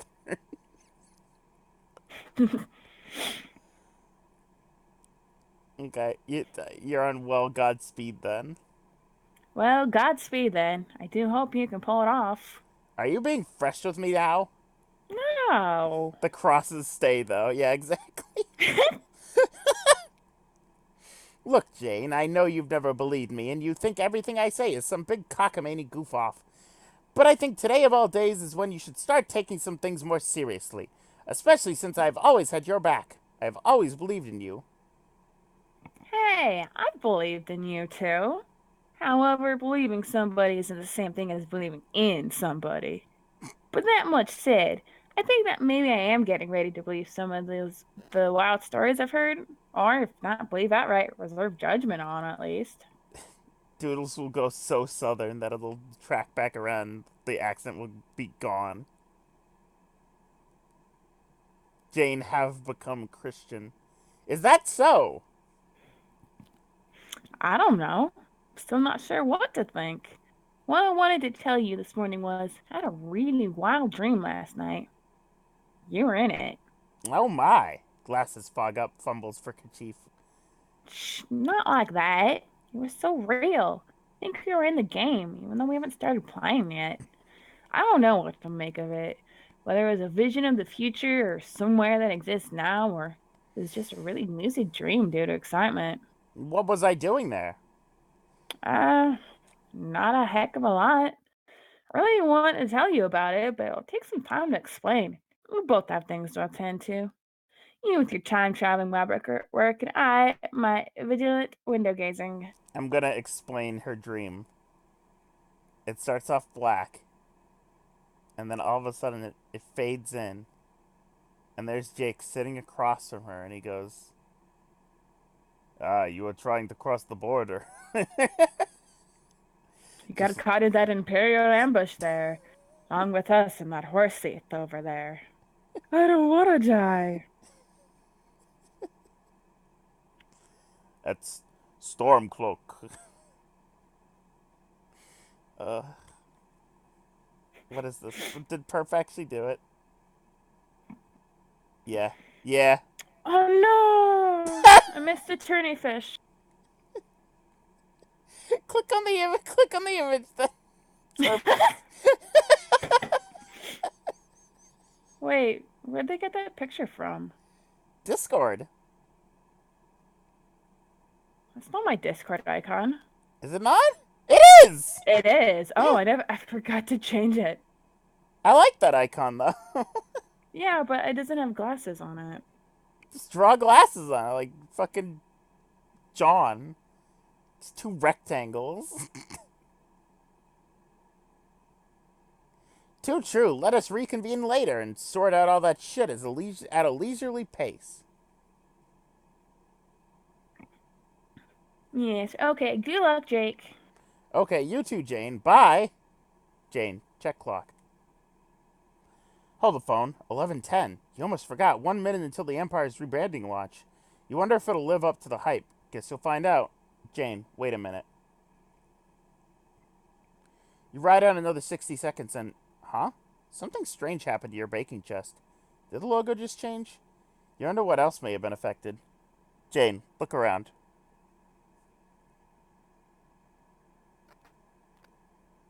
Yep, this one changed too. Cracker Core really is nothing if not thorough with its branding tactics. You guess it's pretty cool? It's just a fork instead of a spoon. Not the most awe-inspiring logo you've ever seen, but who are you to judge? Aside from the future owner of the company, you make a mental note that when you turn 18 to inherit the company, you will change it back to a spoon. You love the spoon. Jane, examine Bowlbuster. Sure enough, the Junior Battermaster's bowl-busting stirring solution 50,000 has been affected too, along with your specibus. Jane, try flipping switch. You try the broken switch again. Hey look, it does something now. Toggling your trusty bowl-buster between the stirring solution and a poking solution. Neat. Jane, back to the window. Nope, still nothing. You surely would have heard the truck pull up. You guess the Empire wasn't able to coordinate the mail with its rebranding. Rebrandering. Good.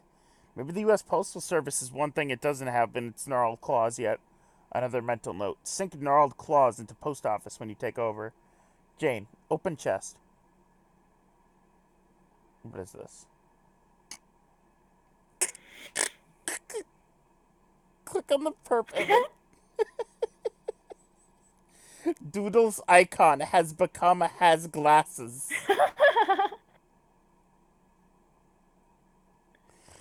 You decide to pass the time by rummaging through your baking chest and hang on, maybe later. Shit. Hold on a second. I need to save these images. So, okay. I would really, how much am I going to have to pay you to let me voice her? No, go right ahead. Really? Really. I'll voice Really? her shithead brother. Wait, what? I said I'll voice her shithead No, I mean, I brother. can do both. I don't want you to have to voice fucking her shithead brother. Nobody wants to do that, but like... No, but he needs to sound like a whiny piss baby. Okay. Are you saying you sound like a whiny piss baby?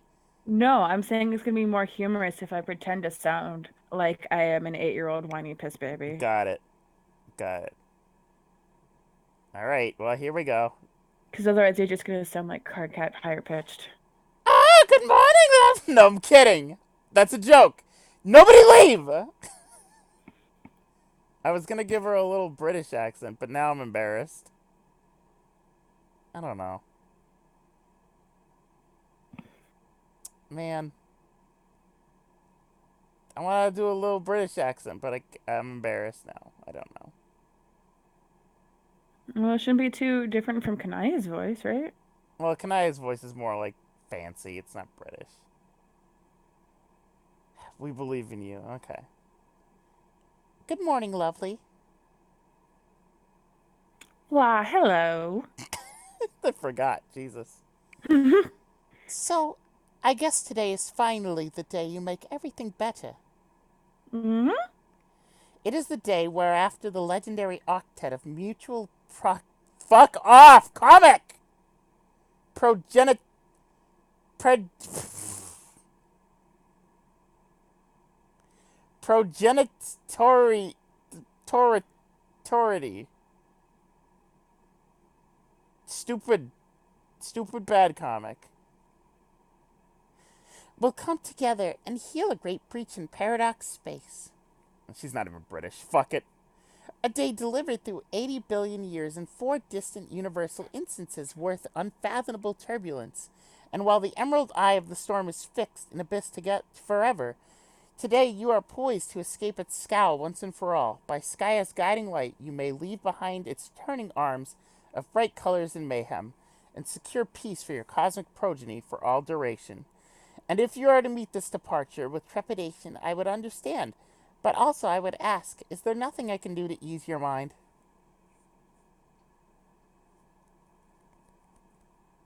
I'm trying really hard not to say gosh like Goofy.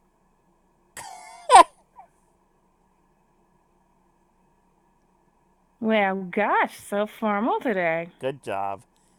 Yes. I don't know why that was higher. Just, yes. Yes. I am afraid I am guilty of rehearsing this pep talk well in advance.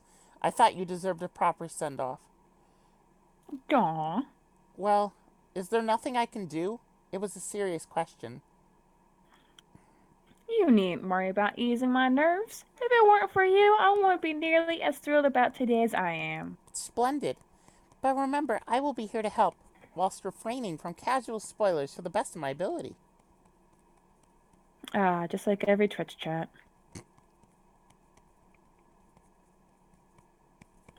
Ants. Well, that is mighty reassuring. Really? You added mighty? Have you corresponded with your first designated co-player yet? No, I haven't seen her online yet today. I'm really hoping Milan won't flake out on me this time. Have you? Ant-Man! Not today, that is local to you. Though I do have a wee bit more trouble monitoring her than the rest of you. Curious dark patches in transmission. Huh. Still, I wouldn't fret over it. She is as good a chum as any of you should have come through ultimately, even if things seem dire. If you say so. Excuse me. Oh, I wanted to tell you, I had an amazing dream last night. Blimey! Alright guys, I've got a fucking 3D spinner. Ignore me, just fucking go. Oh, that was your line, blimey, right? Yeah. I believe it may have been of the sort you described, a dream of awakening. Presuming I haven't just flat out lost my marbles. Indeed, I'm sure it was. I knew you would wake up soon. Might you describe what you saw? I was in a bright gold city. Above was a brilliant blue sky, but the horizon was dark as night. Was this the place you told me about? What was it called? Aw, shucks. Does this count as a casual spoiler? Bloody hell, Jane! No, that's Cal's voice. Hello, it's me. Hello. Caliborn has become Britain. Hello, governor. Hello, governor. I'm no governor! Dude, did you change your name to Trashbeard, dude? Kate's not even here. Kate's not even here to be like, dude, change your name to Bunch of baby ducks. Send them to the moon. A broken Soda soda machine that doesn't work. Send it to the moon. Caliborn should sound like Justin McElroy. Yes, it's me. Pizza. Alright. Not at all. This is a simple detail about the realm you are about to explore. Without directly involving your future... Oh, God, here we go. Come on. Come on now. Oh, also after we're finished with Janie here, I do need to go. No, you don't. Yes, I No, do. you I have an don't. opening shift tomorrow. I don't care. Tell them you can't come in because Homestuck. Man, I wish. Tell them, force them to pay you. I was reading Homestuck. Is it time for no progress? No, after Doodles leaves, I'll stop. I mean, we've made a lot of progress today. I mean, a lot of it was flashes, though, which means there Yeah! was no reading or talking. Yeah! The best! But if you look at the pages, we read like 200 pages. We progressed like 200. No, we progressed 100. Shut up. Don't don't fucking 123. don't fucking put me down like this. The place you visited was called Prospect. It is where I've woken up every time I have gone to sleep for most of my life.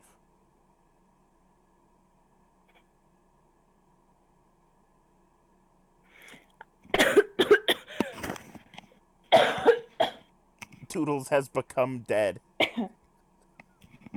Sorry, I breathed in to talk and then it failed. Okay. I didn't see you there. At least I don't think I did. No, you wouldn't have. My Prospect is an alternate version from yours, in a completely different session, quite far afield from your reality. If we ever meet in person, it is unlikely to be while playing our respective games. Oh, okay then. I mentioned this briefly to Jake, and he didn't have much to say before we parted ways. I'll gather that if this is all true, then it means Jake has not awoken yet. I think this is for you to determine in time. What is your hunch? Well, there was one thing about the dream that was very troubling. Kind of nervous to consider what it might mean. Understandable. But it will be important to practice patience today. You have a long road ahead of you, and many questions will be answered in time. But we can talk it over later. Now we both have games to prepare for. I know you could never fully appreciate what this actually meant, but I took much care to sync up these conversations with you on the same day that I began playing as well. That way we can journey through our sessions together and compare notes. Hmm. Still not sure I appreciate what that means, but I appreciate that a nice gesture has been made if you say so. I guess I should just start believing all of this now, huh? Rather than learn it to be true later and feel the full for my curmudgeonly skepticism. Wink. For starters, I guess I could drop my reservations about your story. Will you? I couldn't write off much to tomfoolery, as I'm no stranger to a good prank myself. But quite honestly, you seem too kind for this charade. Not the type I'd expect to trot out such persistent falsehoods beyond their humorous welcome. So what do I know? Concern it, maybe you are an alien girl from Uranus. Together we are about to play a game which determines the fate of existence. Sign me up. Doodle said Uranus. Oh, but I never claimed to be from your planet, which is only in the far reaches of your solar system. In fact, I am from a much farther away, a different universe altogether. But if you truly mean it, thank you for believing me. Now, Jane, my lovely, let us prepare for this adventure. Remember what I said about your need for patience, patience with your friends, patience for your growth and hero of life, and patience for coming of the other four of legend, a hero of breath and of light and of time and of space, and you will still find yourself in doubt. Just check the inscription on that big old book downstairs. After all, if you can't trust words written by your own hand, then what use is trust at all? Kisses. Jane. Okay, back to the chest. You return to your baking chest, which you use mainly for storing quality pranking apparatus and few other odds and ends. Hello, Pop Pop. His friendly face is where you greet you every time. Your friendly faces greet there you every time you open the chest. You would have loved to meet him. Unfortunately, his life was cut short at the tender age of 86 in a tragic accident. Coincidentally, on your same day you were born, or so your dad tells you, Pop Pop Crocker was the legendary comedian, following in the footsteps of his grandfather, who of course was the greatest southern pranking legend of all time. One day you hope to follow in Pop Pop's too. But then, If the whoppers you have been told recently have any truth to them, maybe you will get to meet him after all. It seems too good to be true. The only relationship you ever had with him are through video footage of his vaudevillian antics on stage, or through his role as Judge Johnny Stone in one of your favorite old sitcoms, Night Court. I forgot. In this universe, fucking John was on Night Court. Jane, Okay, BRB. oh, You keep reading. okay. Jane, rummage around. Just your basics when it comes to pranking. A few clever disguises, a name brand dunce cap, a slightly abridged edition of Sassacre's text, updated for the modern prankster, and scrubbed a few more of the egregious, julep-fueled racial slurs. Several other stray books, your company's prototypical model for the Grist Widget 12,000, and of course your super handy Unreal Aris Thoughtwave Tiara Top for the young go-getting junior battermaster on the go. Don't wear that. Don't wear that. Don't wear that. Jade, dump chest. All right, bye, Knox.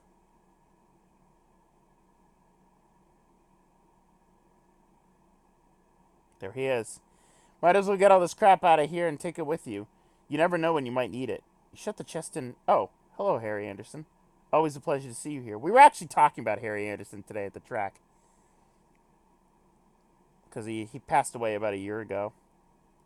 He's also one of your idols, as it happens, has a bit of a history with your pop-up. They were rivals on the vaudeville comedy magic act circuit. Eventually, the less competent Anderson was shamed out of the industry and went on to greener pastures in the private dicking biz. He became one of the hardest-boiled detectives on the mean streets of the Big Easy, and later made a fortune off his memoirs, ghost-written by Mike Cavney. Jane, capsulog all. Your Celodex is so great. You shudder to remember the older, shitty fetch mode I used to struggle with when you were younger. Still learning the capsulog ropes. Fibonacci heap? LOL at the effing noob. Jane, inspect books. Pony Pals. There it is. Can acorns save the animals? I wonder.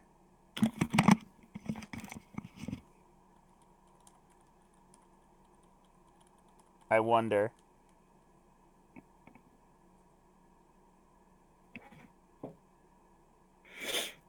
$20 customer reviews.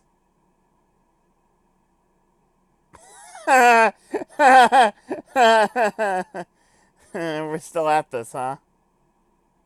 We're still... Ugh. Ugh.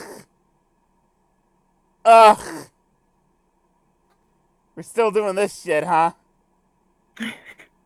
Jesus Christ. Hi, Takey. The Hey. number one top review, love the price, love the book, was perfect for my Dirk Strider cosplay. Anyways. You have a cookbook, which of course was made obsolete by your computerized talking bullbuster. You wouldn't dare part with it, though. Too many wonderful memories. There's Anderson's aforementioned book, Wise Guy. His, Cavney's, stories were gripping, in a way. And then there's a customized copy of Pony Pals, a gift to you on your 14th birthday from a slippery Mr. Strider. Each page contains lovingly handwritten commentary on the deeds of this intrepid young horse. Jane, check out Grist Widget.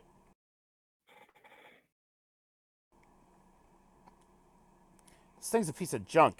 It just wastes your boon dollars and destroys your cool gear to produce these stupid things that look like gushers. But unlike gushers, which serve many practical purposes like inducing vomiting and simulating the experience of eating plump insects, these things are totally useless. Jane, insert hat card. Okay, you'll try it out with the less prized possessions just to prove how dumb it is.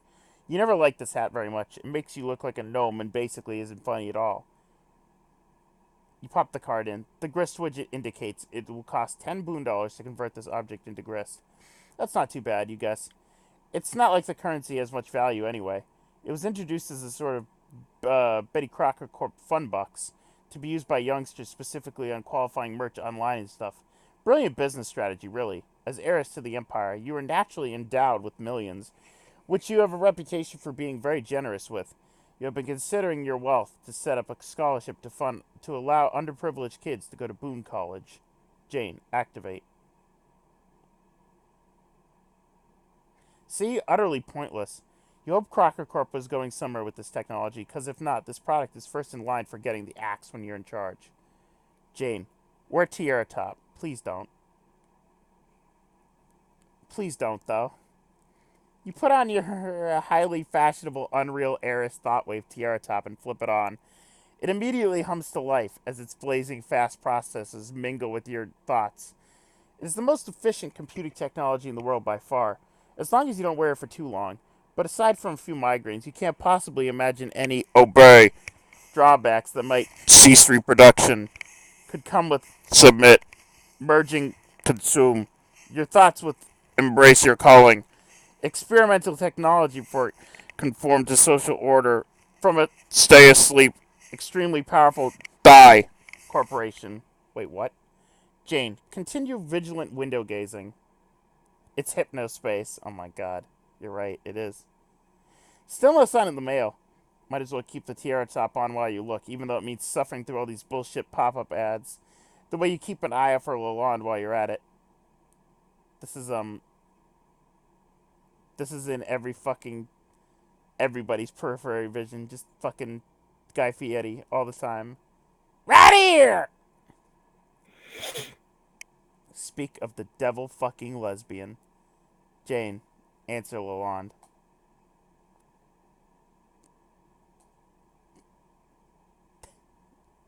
I gotta get into character here. Hold on. Let me get some alcohol real quick.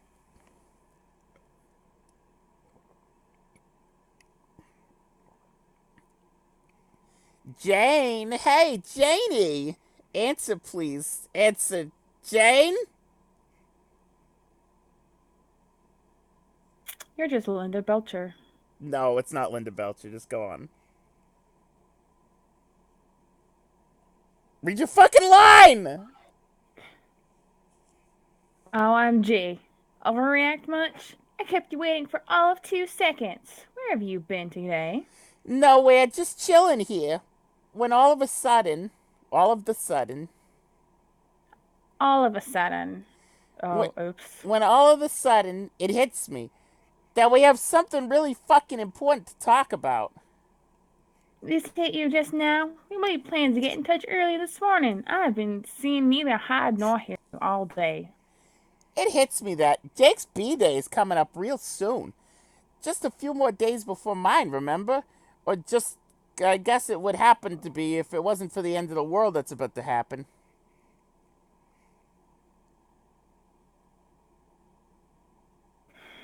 Oh, for Pete's sake. I just wanted your advice on what to get him. Something sentimental, I guess. But I mean, I'm mostly tapped out of precious heirlooms at the moment, so I don't know. But not like anything coming on too strong. Something that says this is toast platonic and everything. No eyebrow raising funny biz going on over here. But still says, call me if you wanna. Now I know you're joking around to get my goat. Ha, yeah. The goat's getting thing, I mean. But joking, oh no, I think not. You don't think that if I didn't have to say he was off limits on account of you being my best friend, I wouldn't be all the hell over that? Damn. That rugged sense of adventure, that delightful silly vernacular, that's like weird and bewitchingly not self-aware. Those adorable teeth, swoon. No, stop. I've become Natasha Leon from fucking Russian Doll. I gotta make it more gruff, just like, well, shit, Jane. What am I even supposed to do? I gotta find a way to get down the fucking stairs. We got some cockroaches.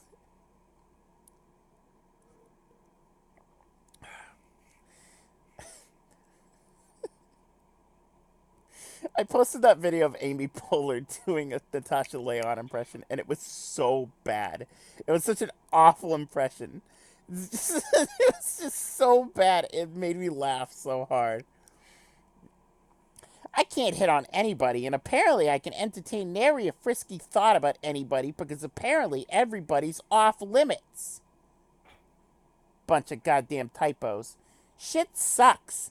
You don't even let me say your dad is hot, even though we both know he way the fuck is. I mean, come on.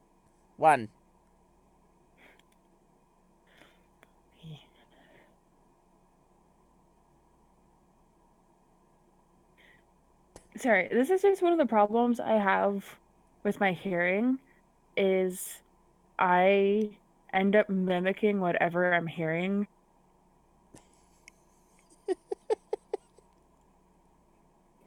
So it's just gonna be Roxy talking to Rox. Just read Jane in your voice.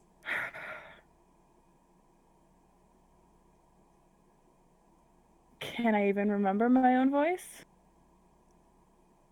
You're literally talking in your own voice. But what is Yeah, my because real it's weird. And you're drunk. But what is my real voice really? Correction. Drinking. Present tense. Grammar, Jane.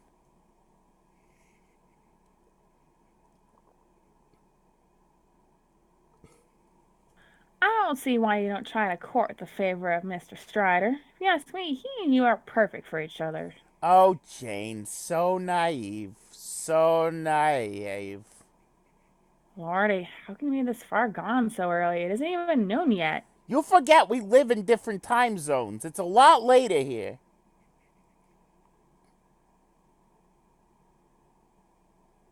I'm Toodles. trying really hard not to do the Boston Is accent. that really why it's taking you so long to read your lines? Yes! Then don't do the accent. Just read in your voice. Listen, if I just read directly after you read, I'm gonna sound. Oh my god. Oh my god. Then just do it instead of pausing every 2 seconds, and I'll just make Okay, fun of I'm you. sorry. I'll just make fun of you. It's fine. You're 3 hours ahead of me.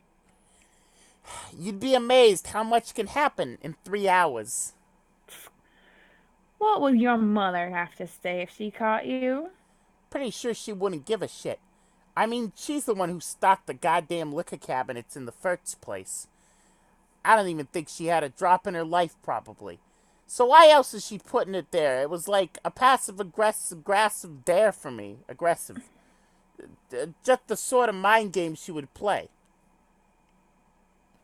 So, even if your insane and paranoid theory happens to be true, your response is screw it, time to help myself to all this mind game booze? Yep, pretty much. I did a southern accent. Motherfucker. Just go. You are completely impossible like this. I cannot believe you chose to do this today of all days. I should have known better. Here I am waking up bright and early, waiting all day with my nose pressed against this glass for the mail to come and wondering if you'll ever log on. All the while you're just getting blind, stinking, schnocker bottom drunk. This is Jane walking up to the mailbox. I'm gonna take my horse to the old town road. Till I can't no No more. more. Um, what you waiting for? In the mail? Is something happening today or something? The Alpha, jeez Louise, you are hopeless. Oh yeah, that thing. It's Meowth. It's just Meowth now. Meow, that's right. Roxy have become Meowth.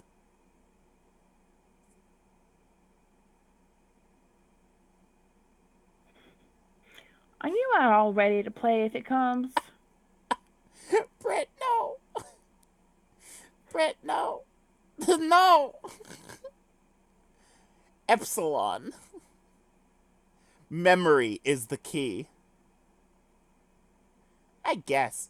But you sure you even want to play this thing? You know it's just the battle which wants you to. Now, this again.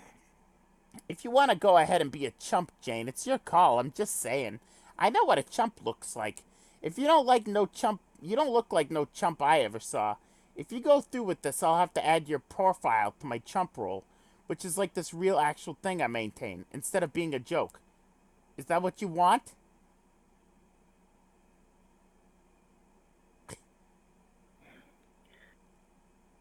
The Batter Witch does not exist. It is an idiotic urban legend. Wow, she's getting real southern.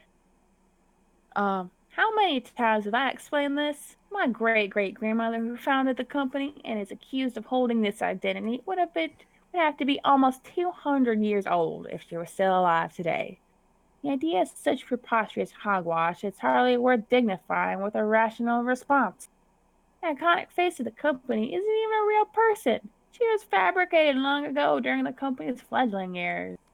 I'm gonna take my Lucis to the Old Town Road. I'm gonna call till I Right can't. till I No. can't no more. Right. As you know, an alter ego for something more sinister. Such cuckoo bird nonsense. Sit. In any case, yeah, she went from being like Southern Belle to like Hard being Southern. very much Tennessee. In any case, I don't understand the nature of this second guessing, besides chalking it up to your unwelcome inebriation. We had agreed you would play with me. You sounded excited about it. Have you even obtained your copy yet? I'm gonna cry if I hear Old Town Road again. What if I just do the bass? Boom, boom, boom, boom. I got my horses in the back. Reeboks with the straps. Boots with the fur, with the fur. No. The whole club was looking at her. She hit the floor, she hit the floor. Next thing you know, Shorty got low, low, Low, low. low, low, low, low, low. I got my Swagging back horses in the past back. the Reeboks with the strap, with the strap. She turned around and gave that big booty a slap. Hey, she hit the floor, she hit the floor. Next thing you know, Shorty got low, low, low. Sorry. This has been a great stream tonight. Yeah. Obtained. Sure did.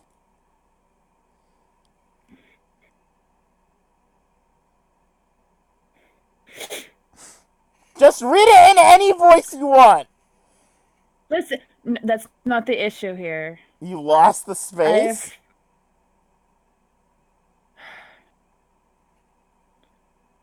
I have perfect internet connection, but the connection itself is now crap because you keep cutting out. Great. Just read it. Sorry. Um, through your various technological cryptographic means, I presume. Oh, you bet. Hacked the shit out of those tight mainframes and all. It's like a said jackpot like a bunch of times. All those ciphers and booby traps, backdoor Trojans and whatnot were no match for my codes, Snicker.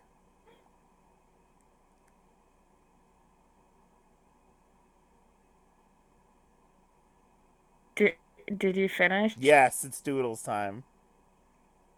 Okay. You're like I heard it like Doesn't maybe matter, it's two Doodles syllables time. Read your for all line. that. Okay, okay. I'm quizzically narrowing my eyes trying to solve the joke you're attempting, assuming it even is one. Okay, Jane, what I'm saying is that in the parlance of baking, because I know that's what gets you off, is that it was a fucking cakewalk. A cake wake. Oh. Like, by which I mean not to say, her, I'm the hottest shit hackser bitch you ever know. I'm dead late to the corporate grid ass, she is beautiful. Stupid. Which I am, but which, what I mean is that shit wasn't even guarded. It was just some files. They were there, unsecure. I took them, jacked right. I'm trying to walk in. They were right there, unsecured, and I took them, jacked them right off that interweb. Then applied lipstick, femme fatale style, and was like, shit, yes. I all kinds of know how to use my web browser to download several files. Really? Yeah, so now I got it. If you really want to play, which you shouldn't.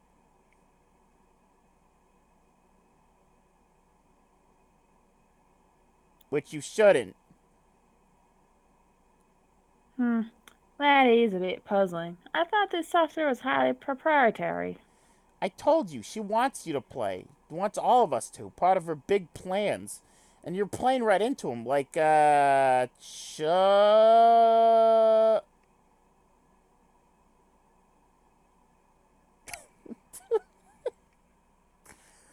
a fucking phone call, Doodles. Oh, yes, I know. You've made yourself clear.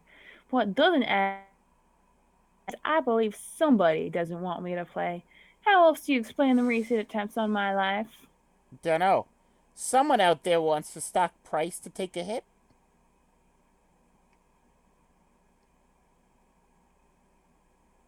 I got my horses in There. the back.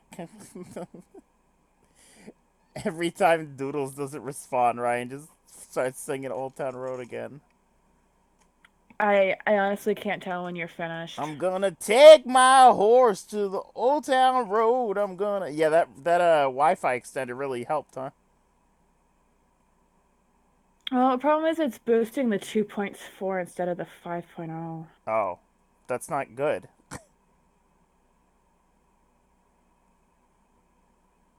We've only got a little bit left to read. Just go. It's your line. No, you got to read the hypothetical. I what? So this hypothetical monstrosity.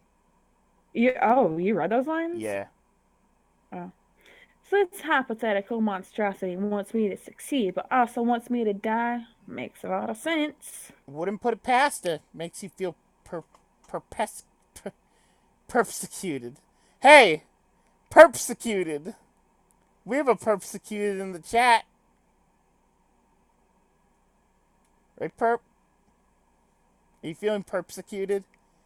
Redoubles your determination to play. You advance her plans in whatever incomprehensible way until suddenly you did everything she needs you to do.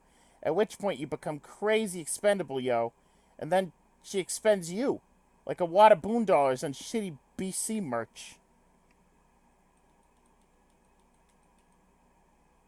I finished. I see. Okay. This is sounding less like a crackpot conspiracy theory by the minute. Whatever. All I'm saying is a bunch of stuff that's deaf true to the max. I'll send you this file to you, though, and what you do with it's up to you. So you want it now or what? Hmm, it's tempting, and I'm curious as heck to play it. The mail should be coming any minute. I've waited this long. Might as well use the official discs addressed to me. When it comes, I do hope you'll change your tune. Not to mention, brew yourself a pot of coffee and sew your drunk butt up. My drunk butt's tune will stay unchanged as it remains unnot drunk. Make my barley coherent words.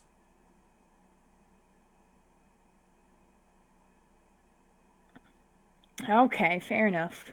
But I believe that when we start playing together, you'll come. Personally, I can hardly contain my excitement over it. If years ago someone told me, which indecently someone did, that today I would have an exclusive opportunity to play what is absolutely the most cutting edge immersive simulation game ever released, developed by a company which has already done so much for the advancement of humanity, I would have said, shucks, Buster, sign me up. Jane. Yes. Jane.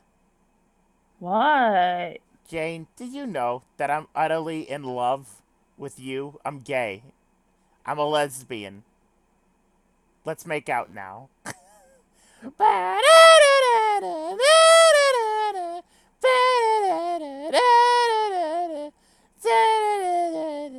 I'm never gonna dance again. Something, something got no rhythm. And I take my horse to the old town road and I'm in love with the fact that I have a best friend who says things like shucks buster.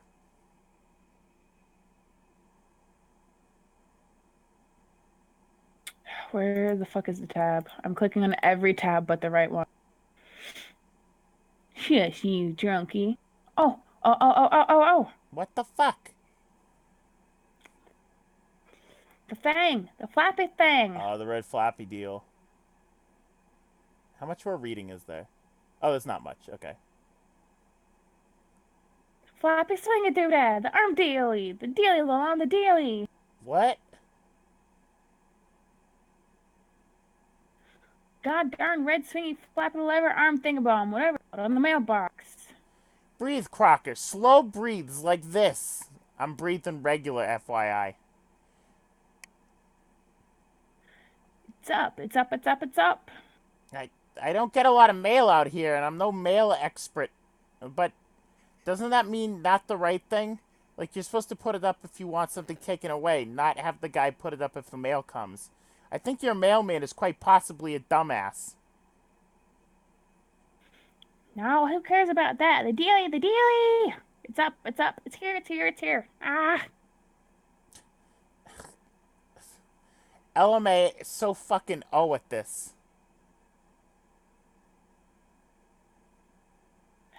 BRB. Jane, prepare to retrieve mail. Alright, we're done. Guys, I gotta take my horse. I gotta take my horse! Can you stop here? I already said, yeah, we're stopping. Oh, okay, cool. Okay. Goodbye, Doodles' bad internet.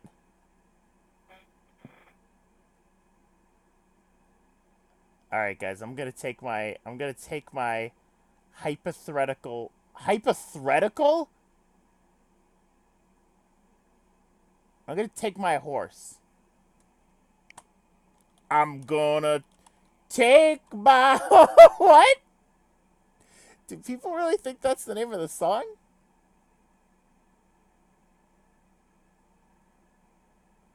This video is really good. This video is really good and really dumb, and I like it. And Billy Ray Cyrus is in it. What a fucking great song. Oh my god, what a fucking great song. I'm gonna get banned. Oh, what a great fucking song. Alright, we're done. Thick chat. Thank you for watching, everyone. We did it! We made it past Cascade. We're in Act 6. It's the home stretch now. Only 4,000 more pages to go. Love it. So good. What happens if I play Old Town Road but very slow? Hold on.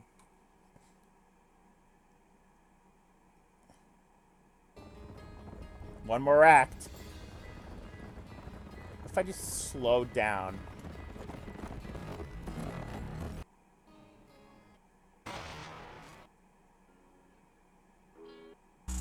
It is matted black, got the bushes black to match.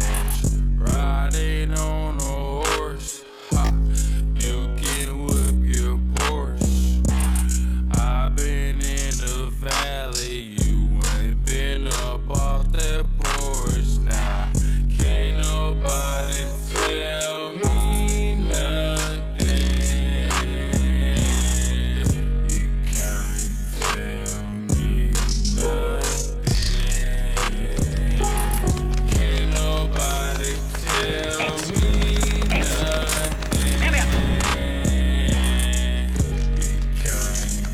tell me nothing.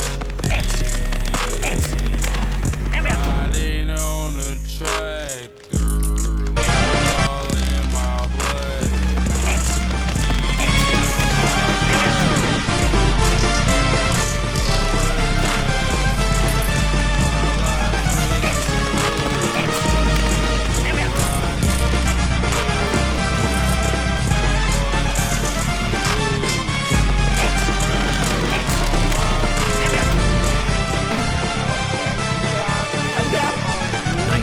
If you want to come with us to what? Who? He says taco. Taco. What if Lou's gone? What are we? Oh God, Lou. Taco. I can't remember her face. Taco. Taco. Whose face? Is this Fisher? And Taco, sure enough, you feel it too. The